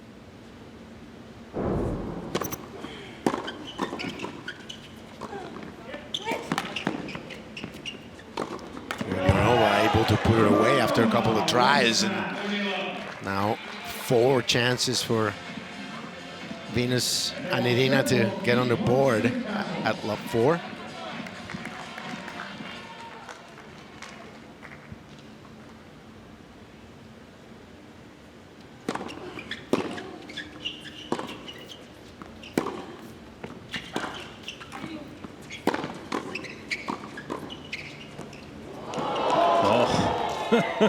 The net denying Rodionova. But Nico, what we're seeing here, what we saw earlier, the second service game for Venus, much crisper than her first, both in singles and in doubles. I think so. It's tough getting back in rhythm, especially in competition. It doesn't matter how many sets you play in practice, it's never the same. This is the first time back for Venus in a handful of months. I bet her blood is going as well. The thrill of competition is always there. If not, why be out here? And that's the only reason Venus is out here. It's because she still loves to compete. Yeah, why be out here when you just turned 40 years of age? If you don't have the butterflies before you go on the court, go do something else.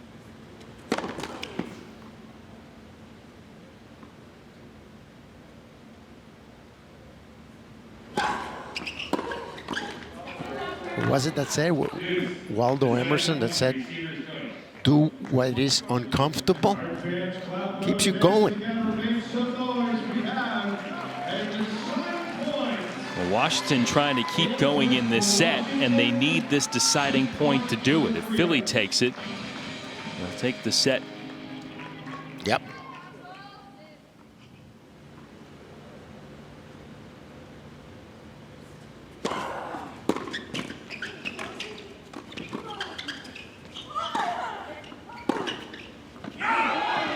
Washington on the board here. Williams and Rodionova able to get a game for the Castles. Well, doubles teammates here for the Freedoms. Dolehide, Kenin look like they're in rhythm. Oh, yeah. They're playing really well, really tight doubles together. Look at their movement. Look how they cover the net in unison. And their Dolehide going back a bit with Kenin, who comes back or tries to come back to the net, but she hit too good a shot and there was no answer. And the strong, powerful game for the 5'10", 21-year-old American.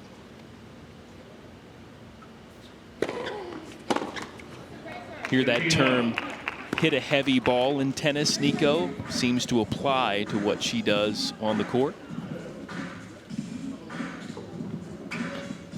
In singles-wise, just outside the top 125 in the world.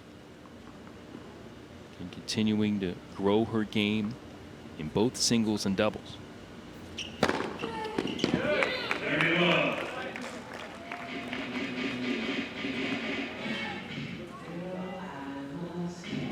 In the match, Philly really effective, winning almost 75% of its first serve points. 2 points away from this set.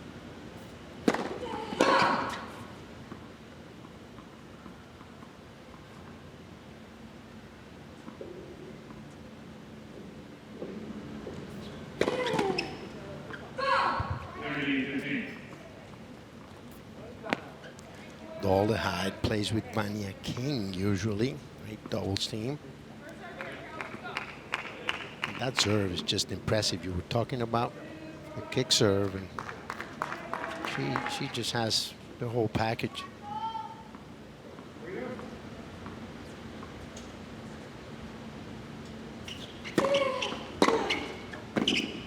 Oops. Rodionova ticks the line.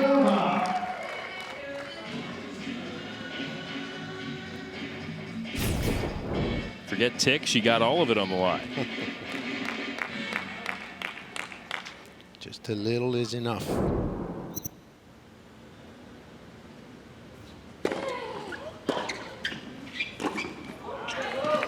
Coverage from Kennan. Game point here, Philadelphia. Make it set point for the Freedoms too. Washington has not consistently been able to put pressure on Philadelphia serving here in this set, and the Freedoms may finish things off.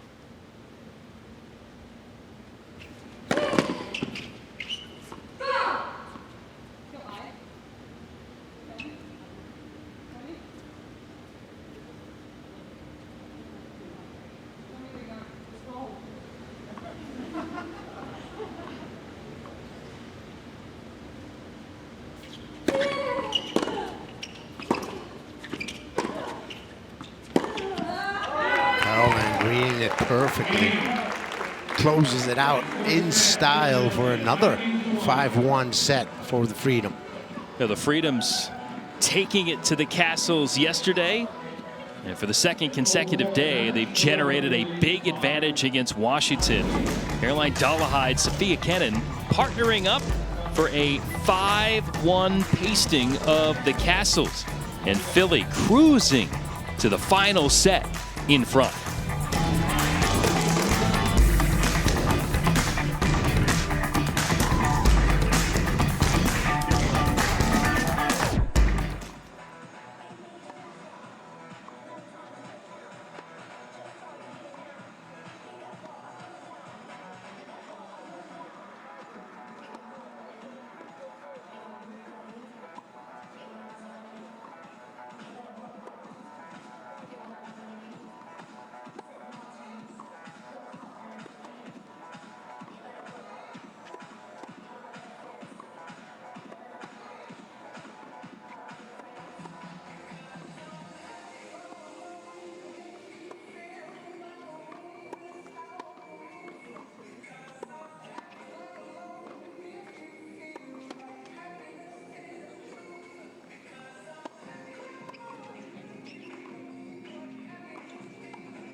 Time to meet the participants for men's double. Beginning with the visiting team, let's start with the Castles. Warming up now, 2 chairs right. Turned pro in 2012, was a quarterfinalist at the Australian Open.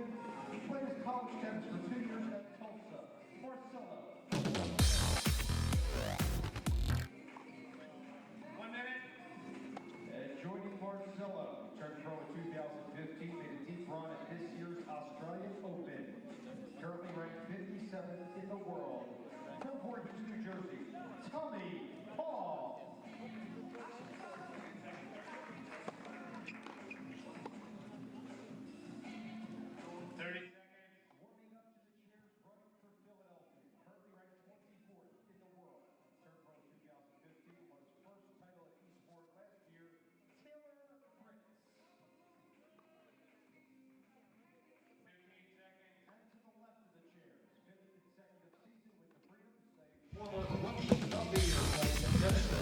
Well, tomorrow, noon Eastern, the best bowlers in the world compete to see who will take this year's title. Don't miss the 2020 PBA Championship on CBS Sports Network.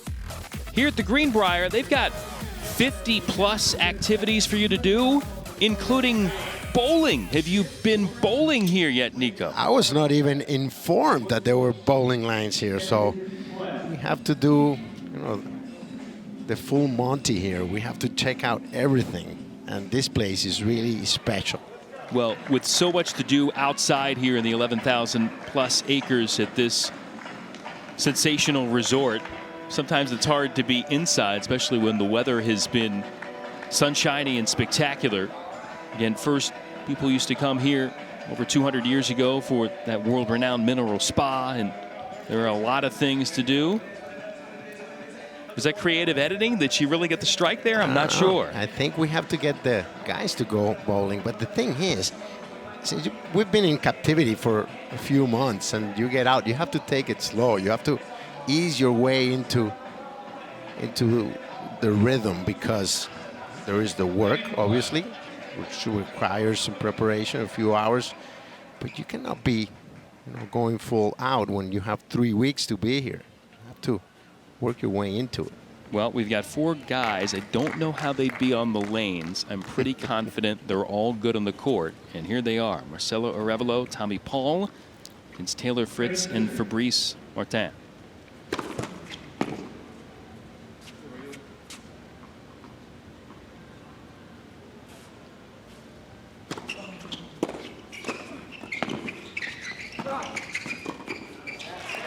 Massive lead in the overall here for Philadelphia. Again, if the Freedoms take the set, they win. Washington got to hope to win the set and maybe potentially win a lot of games in extended play to see if they can force a super tiebreak.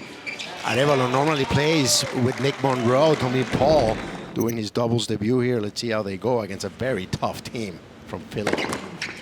Martin and Taylor Fritz, big hitting team. And both of the singles guys getting some run here in doubles. Greg Harden talking about the serving prowess of Taylor Fritz. Big reason to put him in there, and especially with this lead, if you can just get some holds and earn games, it would make things easier in extended play if you lost the set. Well, they're 9 games away. Even if they lose 0-5 or love 5, it's much tougher to break in doubles than it is in singles, especially against 2 big servers like Fritz and Martin.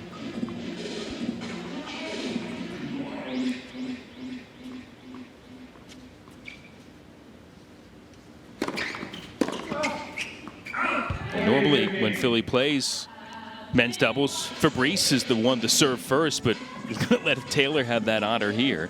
And right now he's a point away from giving Philly the first marker in this set.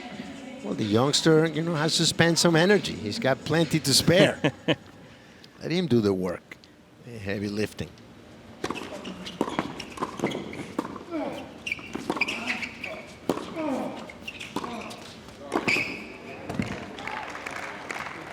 Tommy Paul grazing over for that overhead.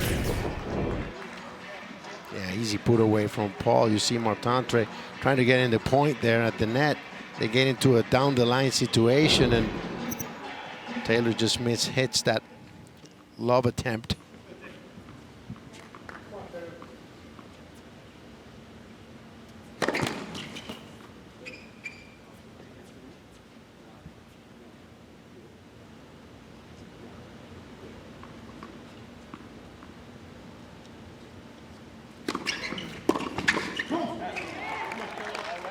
Yesterday, Fritz and Martin beat Nick Monroe and Arevalo in a tie-break set.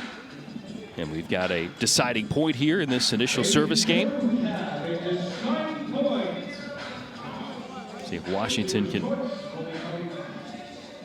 give us some intrigue here with some early break possibilities.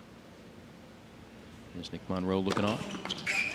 But Fritz rescuing he and his partner with a nice sliding serve. And that's been the story with Taylor Fritz. When he needs it, he just knocks it up, and you can only smile about confidence like that. And that's what you train for, to get to this place.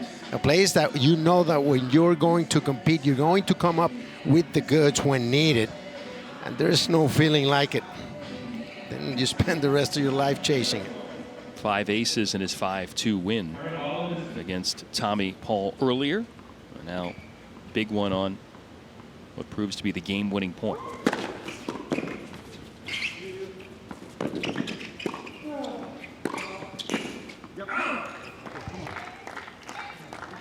Arevalo serving first here for Washington. Saw him and his game that can excite and entertain in mixed. Currently top 60 in the world in doubles.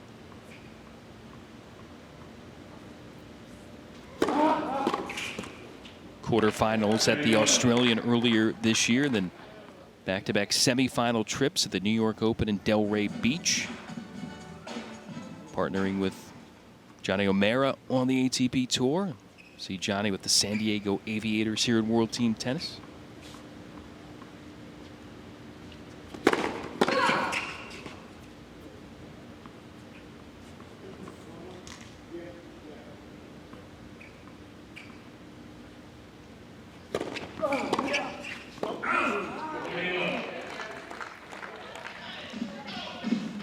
Marcelo, product of college tennis, some time at Tulsa, there in Oklahoma. And again, putting El Salvador on the map in the world of tennis. This man from his country to win an ATP title. Very proud of that. And in El Salvador, he also does a lot of good work for the children in need, and Marcelo takes it to heart to go back home as often as he can, but he trains down in Miami, putting in a lot of work this last couple of months. Oh yeah, Tony Paul catching Taylor Fritz on the move. This kid has just some great hands. Look how short a swing that is. No need to finish it when you hit it smack in the middle of the racket.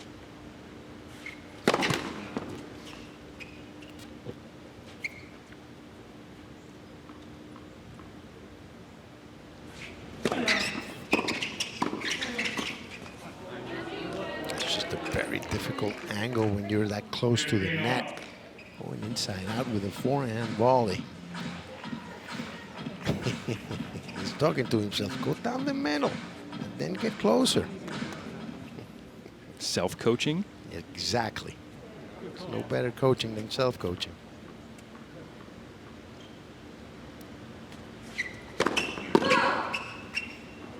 Fabrice Martin, 33 years of age, from France, serving here. Tall, powerful player, 6'6". French Open finalist in 2019. Sensational thrill for him to do that in his homeland. Picked up a couple of ATP doubles titles last season as well with his friend and fellow Frenchman Jeremy Chardy. One in Marseille, the other in Portugal, and then that long run all the way to the final at the French. And again, he can bring the heat on his serve. Oh yes, he's in the best shape of his life, his own words. Feeling very comfortable. And he's always been a big server. Great team with Chardy, who has a huge forehand.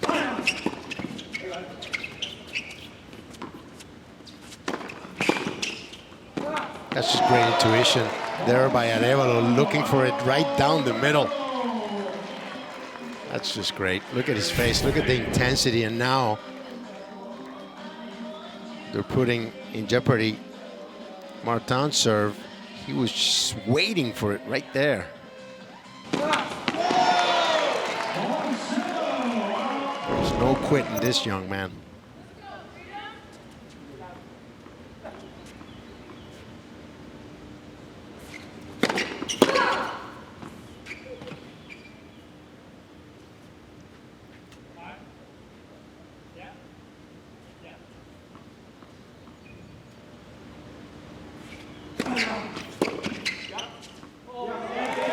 drops in. Arevalo rising to the occasion, steering one in play, and he'll take a mini victory lap around the court as Washington has the break. Yeah, he didn't hit it square in the middle of the racket there, but it counts. There he goes. Missing no one. Thriving in this team setting and trying to give the Castles some hope. At least to extend it. And if Washington wins the set, they would send it to extended play, have the chance to reel off a string of games to try to tie it.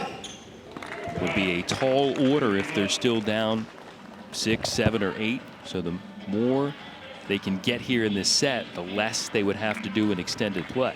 Well, if they win the next 3 games, it would only be down 5. But still, like you say, tall order. It would be multiple breaks of the opposition. Especially because of those 5, 3 would be served by the opponents. Oh, yeah. And that's a tough ass, too, against these 2 big bombing servers that Philly has in the lineup. And you saw that ferocious forehand there from Fritz. You see where Fritz hits it. His right foot was almost outside the doubles line. And Tommy Paul just laughs.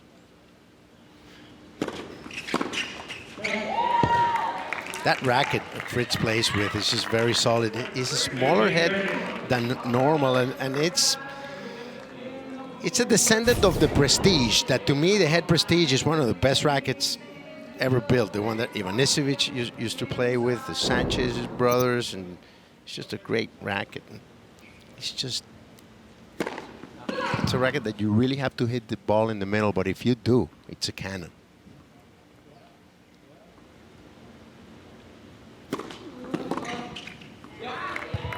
Well, that time it wasn't cannon-like, but it was effective. And now, after Washington worked so hard to get a break, Tommy Paul is under duress to keep it. Philly trying to answer right back.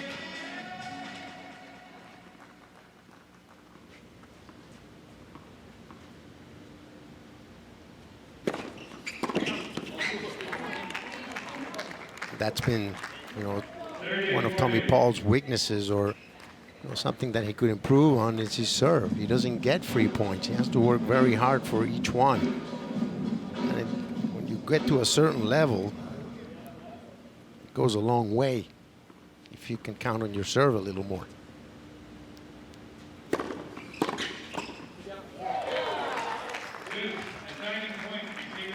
So Washington off the deck here to push us to a deciding point. Ladies and gentlemen, make some noise. Big point in the match. It's deciding point. These are so critical more often than not.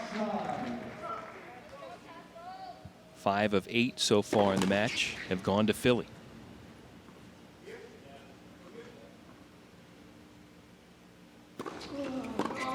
Nope.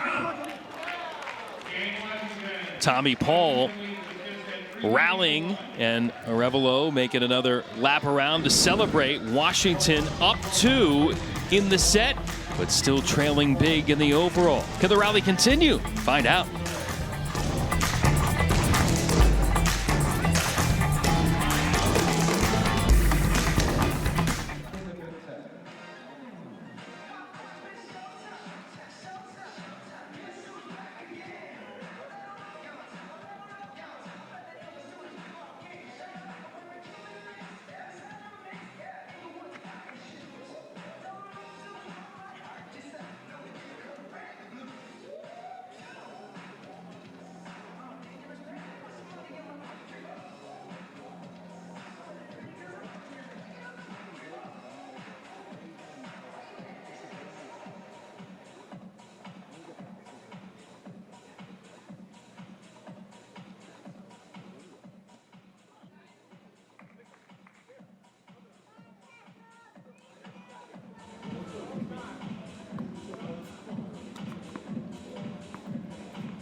Sophia Kenin, part of a couple of set victories in this one for the Philadelphia Freedoms in singles and also in women's doubles. That's pretty good work.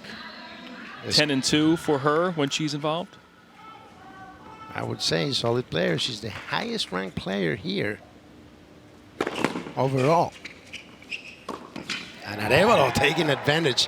This is the second time I see this. Heads up there. Why Marcelo? Serve hitting the net, and he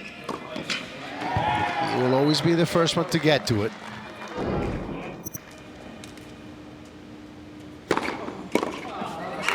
Big serve by Taylor. Easy power, a couple serves over or at 140 the other day in his singles match. Quietly at 118 down to the body.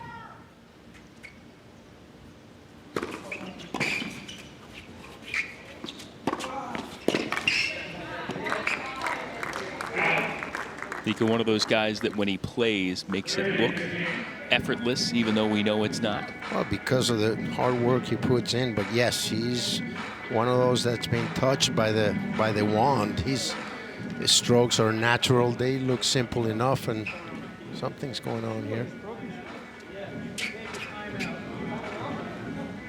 Tommy Paul. Ladies and gentlemen, Washington Council is taking a Geico timeout. Broke a shoe. He's going for the shoe change. And Yep. they're taking the timeout. Well, we know he's a guy that can wear out some shoes with the way he can move. Oh, yeah. He slides for a forehand. And it's one of the things Brad Stein told him coming in. You're going to stop doing that because it's just not practical. And you see Arevalo, he's even tying shoes. What else can he do? This guy, I mean, let's take him bowling, please. How about Arevalo? Shoe salesman heel.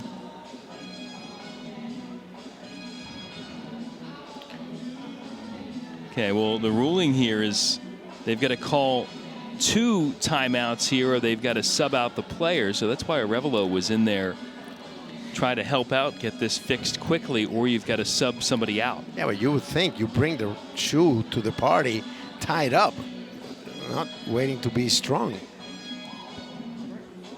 Right out of the box. These guys get those in box of 12 or 15.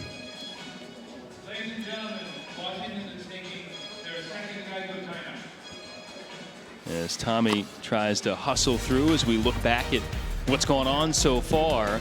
Fritz over Paul 5-2. Kenin getting past Venus Williams, who struggled with her serve and fell behind quickly. And then doubles, Pera and Arevalo winning before Kenin and Dolehide got things done. Philly quick off the box with the 2 singles, and then everything changed with the Arevalo-Pera pairing, and this is what we got going on. And tomorrow you'll be able to see this Washington team in action on CBS against the Vegas Rollers. Venus Williams, the Bryan brothers, Marcelo Arevalo quickly becoming a big-time TV star with his inspired play. You'll be able to see that all tomorrow afternoon on CBS.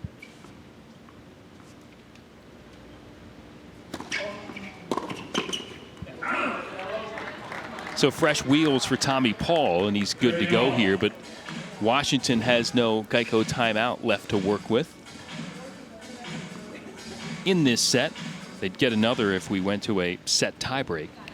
He broke the shoestring because he slid right on it. Similar of what happens to Tsitsipas quite often.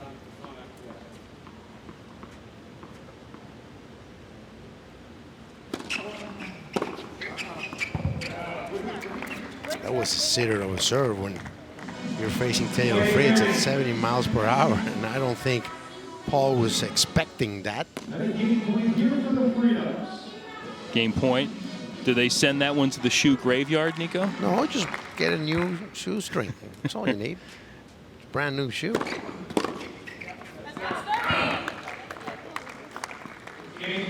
Now, Philadelphia, no matter what shoes Tommy Paul was wearing, able to work their way through. When you get serving from Taylor Fritz, So, very sober, very serious. He hasn't done anything spectacular. It's just that when he hits the ball, it's so heavy. It's just hard to handle.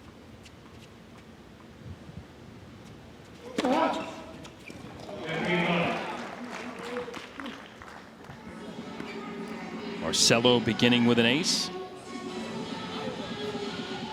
And Philly trying to finish off Washington for the second straight day and pick up their 4th win in 5 tries in the season.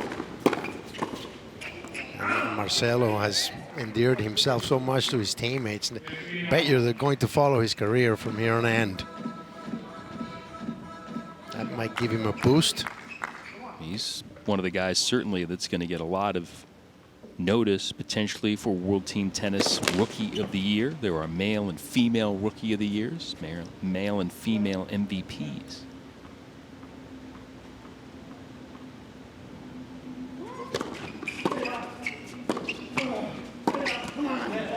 And we might have a leader early on for female Rookie of the Year in one Sophia Kenin with Philadelphia, what she's done. It's going to be hard to top.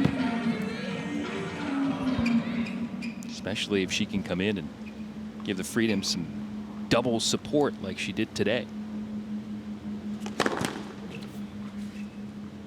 And if that would be the case, that would be 3 years in a row Philly would have the female MVPs. Taylor Townsend 2 years ago, Raquel Atau last year.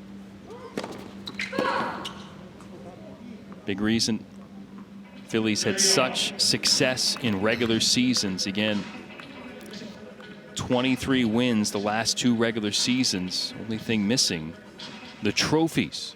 Lost in the final 2 years ago, in the semis last year.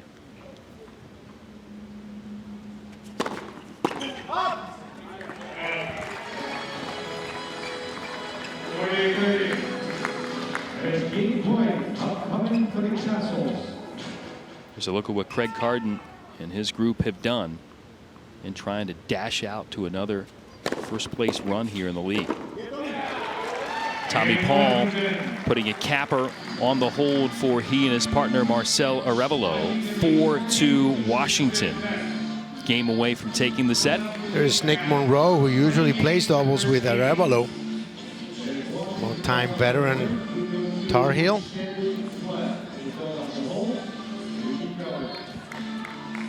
Been out on tour for a long, long time.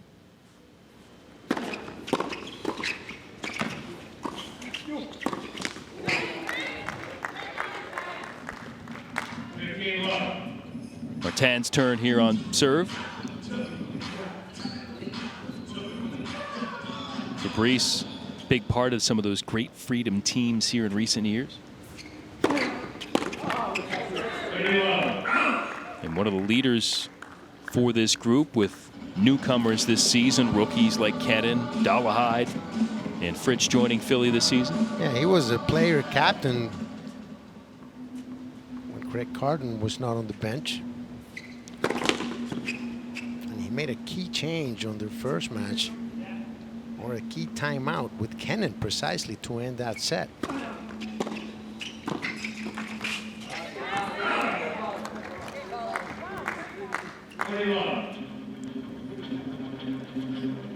Fabrice, as often happens in World Team Tennis when he is serving, mowing him down right now.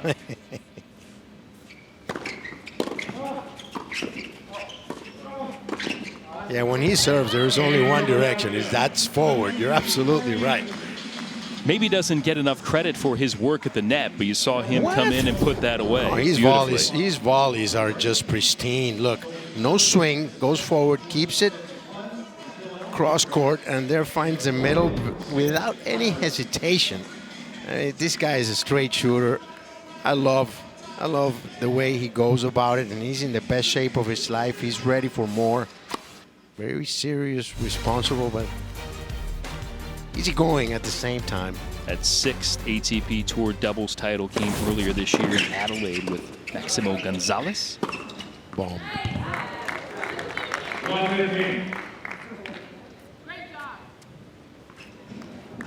A couple of killer forehands there, and Fritz and Martin. And right now, trying trying to put some pressure on Washington. If the Castles hold, they win the set, send us to extended play. Philly wins this game, they would send us to a set tiebreak. And again, if the Freedoms take the set, they'll take the overall match win.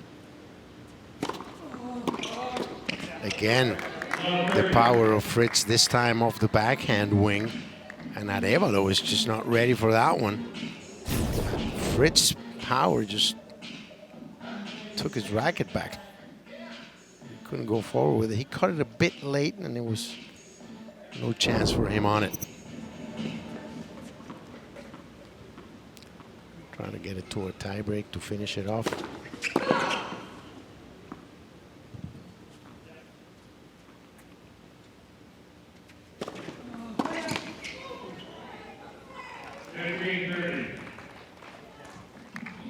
Tommy Paul is trying to shake free here in his service games.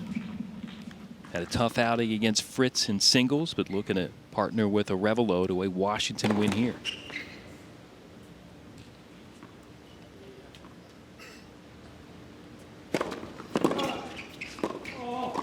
Oh yeah, volley right to Arévalo's feet. And I love the vibe. Look, we have Venus Williams sitting right on the court. You'll see it when we have the open shot. And Ginepri there in the corner. And then on the other corner, we have Sophia Kenin and Taylor Townsend helping out. And Caroline Dalhide cheering them on. That's Venus there on the left in white. And that's the corner of Captain Robbie Ginepri. With Bernarda Pena and Arina Rodionova together with Nick Monroe. It's just great. These guys are enjoying this as well. They're watching their teammates rescue a couple of break points. They need one more here.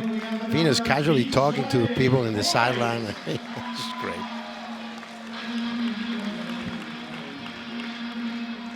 Set point here for Washington.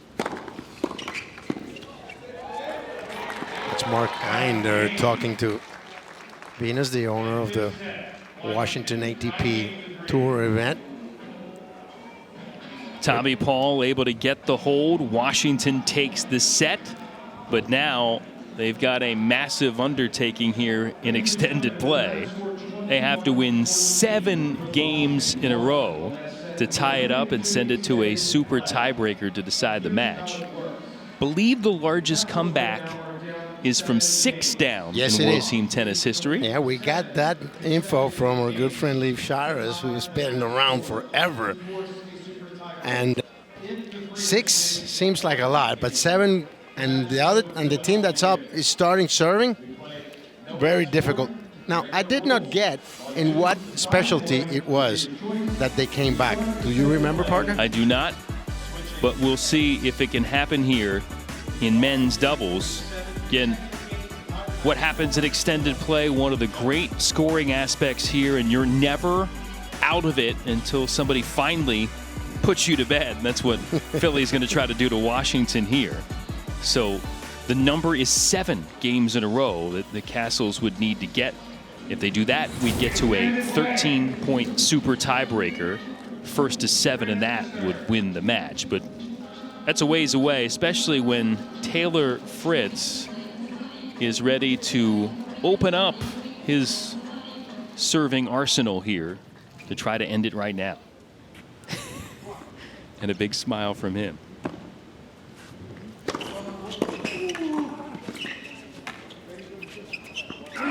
Tommy Paul's seen a fair share of Taylor Fritz serves today.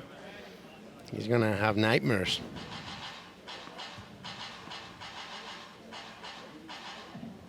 And if Philly can just win this game, it'll post the win, move to 4-1.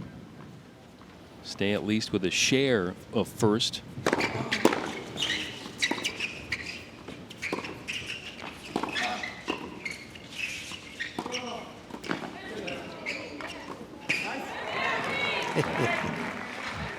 Easy pickings for Fabrice up front, 2 points away. There's a great angle here, inside out forehand, the one you're going to see now from Fritz. Look where he puts it. Arévalo Never one short of an effort.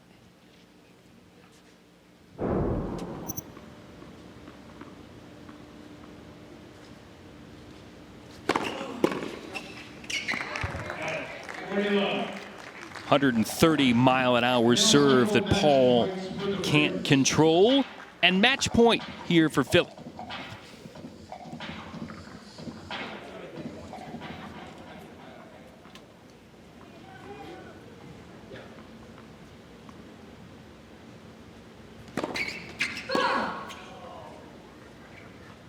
Yeah, it was a banana ball there from Fritz.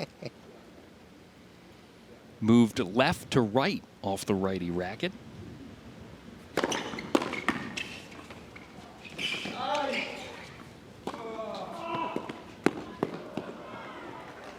And that'll do it. Extended play, not extended very long. Taylor Fritz squelching any Washington comeback plans to put the cap on this one. 22-14 in favor of Philadelphia as the Freedoms improve to 4-1. Stay at least with a share of first place in World Team Tennis. Yeah, we were talking about possible the longest, extended play. It was the shortest extended play in history with only 4 points. And there you see Craig Carden happy with the easy win here. And as they have us accustomed to up for a 4-1 start. Great start for Philly. Philly won its first 2 matches, then lost all 5 sets to New York. Craig Carden gave his team the next day off. Mental reset, and since then they've come back and they've throttled Washington on back-to-back days. Wise decision by a very experienced coach and a quality man, and the player of the match, of course, Sofia Kenin, winning her singles and her doubles. Guaranteed rate player of the match for the world number 4 in singles, world number 32 in doubles. And a double delight for her with 2 sets of victories today. Taylor Fritz helping end it as Philadelphia wins again.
Game 14, a massive victory for Philadelphia as they best the Washington Castles.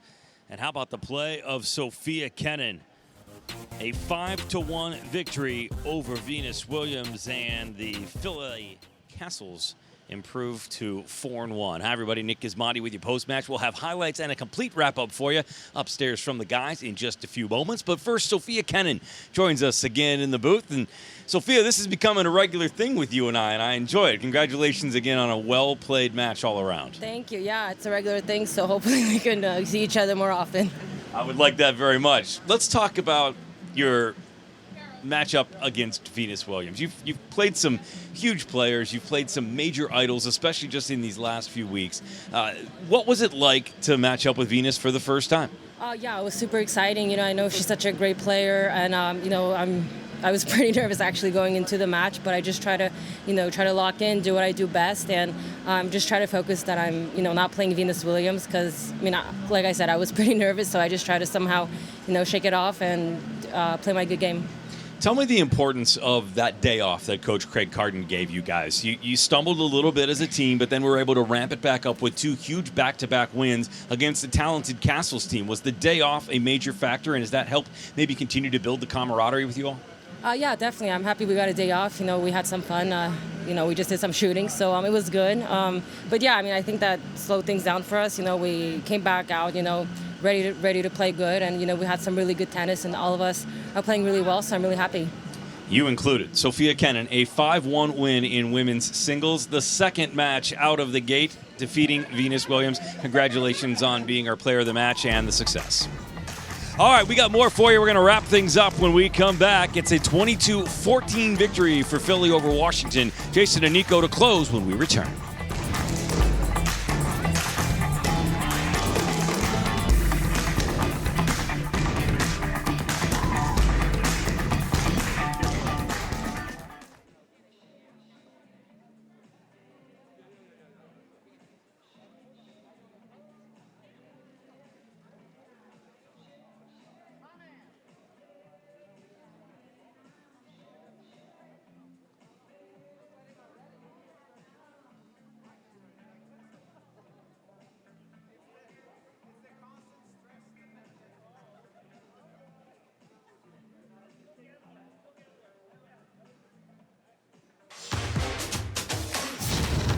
World Team Tennis on CBS Sports.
World Team Tennis on CBS Sports Network is sponsored by the Greenbrier Valley in West Virginia. Home to scenic trails, quiet rivers, friendly mountain towns, and America's resort, the Greenbrier. And by Chosen Food. Join them in their sun-drenched utopia and visit chosenfoods.com. The avocado celebrated. Here for the Greenbrier, Philadelphia cruising over the Washington Castles for the second consecutive day, 22-14, our final today. The Chosen Foods mover of the match, and boy, Philly making all the right moves today. Yeah, seeing the men's singles, Taylor Fritz moving with the speed of the serve and the forehand. He was powerful. And then Sofia Kenin just overtaking a Venus Williams that looked a bit out of rhythm. But I think Venus will catch on, and we'll see her again tomorrow here. And it will be a pleasure because Kenin today was just too good. Washington again against Vegas. See that 1:30 Eastern tomorrow on CBS. And Philly again, the regular season best records each of the past two seasons. They're on the way to doing that again this year. Well, they picked up where they started in the regular season, and let's see how far they go in the playoffs this time, if they make it. Yeah, another fantastic run for the Freedoms. Great to see Venus Williams playing some singles again. We'll see that again tomorrow on CBS. For Nico Pereira, Nick Gismondi, our entire crew, Jason Knapp saying so long from West Virginia. This has been a presentation of CBS Sports Network, the 24-hour home of CBS Sports.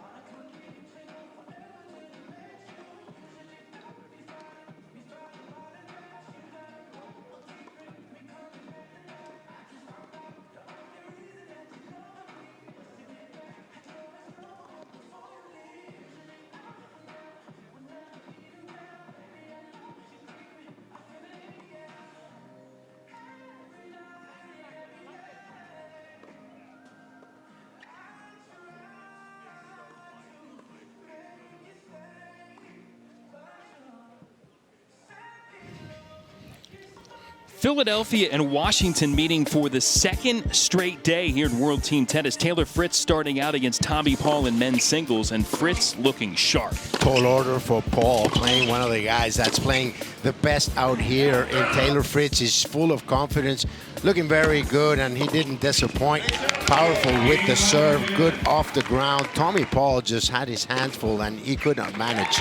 It was all Taylor Fritz from the beginning until the end. Fifth ace of the set ends it for Fritz. Beats Paul for the second straight day. Women's singles, Venus Williams, her first set of singles this year against the current Australian Open champ, Sofia Kenin. Kenin had never faced Venus Williams. She was coming from a loss to Kim Clijsters, but Venus Williams playing her first singles in 5 months, and Kenin was just too much for her from the beginning until the end. Total domination from the Australian Open champion. Able to break Venus a couple of times and route to the 5-1 win. So Philly up big after 2 sets. Mixed doubles, Bernarda Pera, Marcelo Arevalo against Donald Young and Taylor Townsend. And here comes the Arevalo factor, playing with Bernarda Pera and Young. And Townsend just could not handle it. A bit of a change and swift in momentum there in favor of Arevalo and Pera. They just played a very good set of mixed doubles here to give their team a win. And Marcelo, as usual, pumped up. Washington gets the set win to close the gap. Women's doubles, Venus Williams, Serena Rodionova against Kenin and Caroline Dolehide. And boy, Kenin can play herself some doubles too. Yes, both Caroline Dolehide and Sofia Kenin are great doubles players, and they just took over and changed that momentum right back to Philadelphia. Nothing Williams and Rodionova could do down lob 4. Finally, Williams finds the line, and in that game they managed to stay on, to put themselves on the board, but there was not much else they could do. Put away here from Dolehide. She and Kenin 5-1 work. Men's doubles wrapping things up. Big deficit here, but Arevalo, Tommy Paul against Fritz and Fabrice Martin. They're going to make it interesting. Oh, yes. You know Arevalo is going to fight until the death, and he certainly did so, but the margin was just too big. You see their 9-point difference when they went in the court, and against the French Open finalist Fabrice Martin and the best player in the court in Taylor Fritz, it was just too tough for them to come back. Even if they win the set, they had to make up a huge difference. Got broken early. Washington cruised the rest of the way. Paul ending it, but extended play did not take too long. 4 points, 4-point wins for Taylor Fritz on his serve, and Philly finishes off a 22-14 win. The team with the best regular season record in each of the past 2 years, staying at least at a tie for first on this day by beating Washington for the second straight day.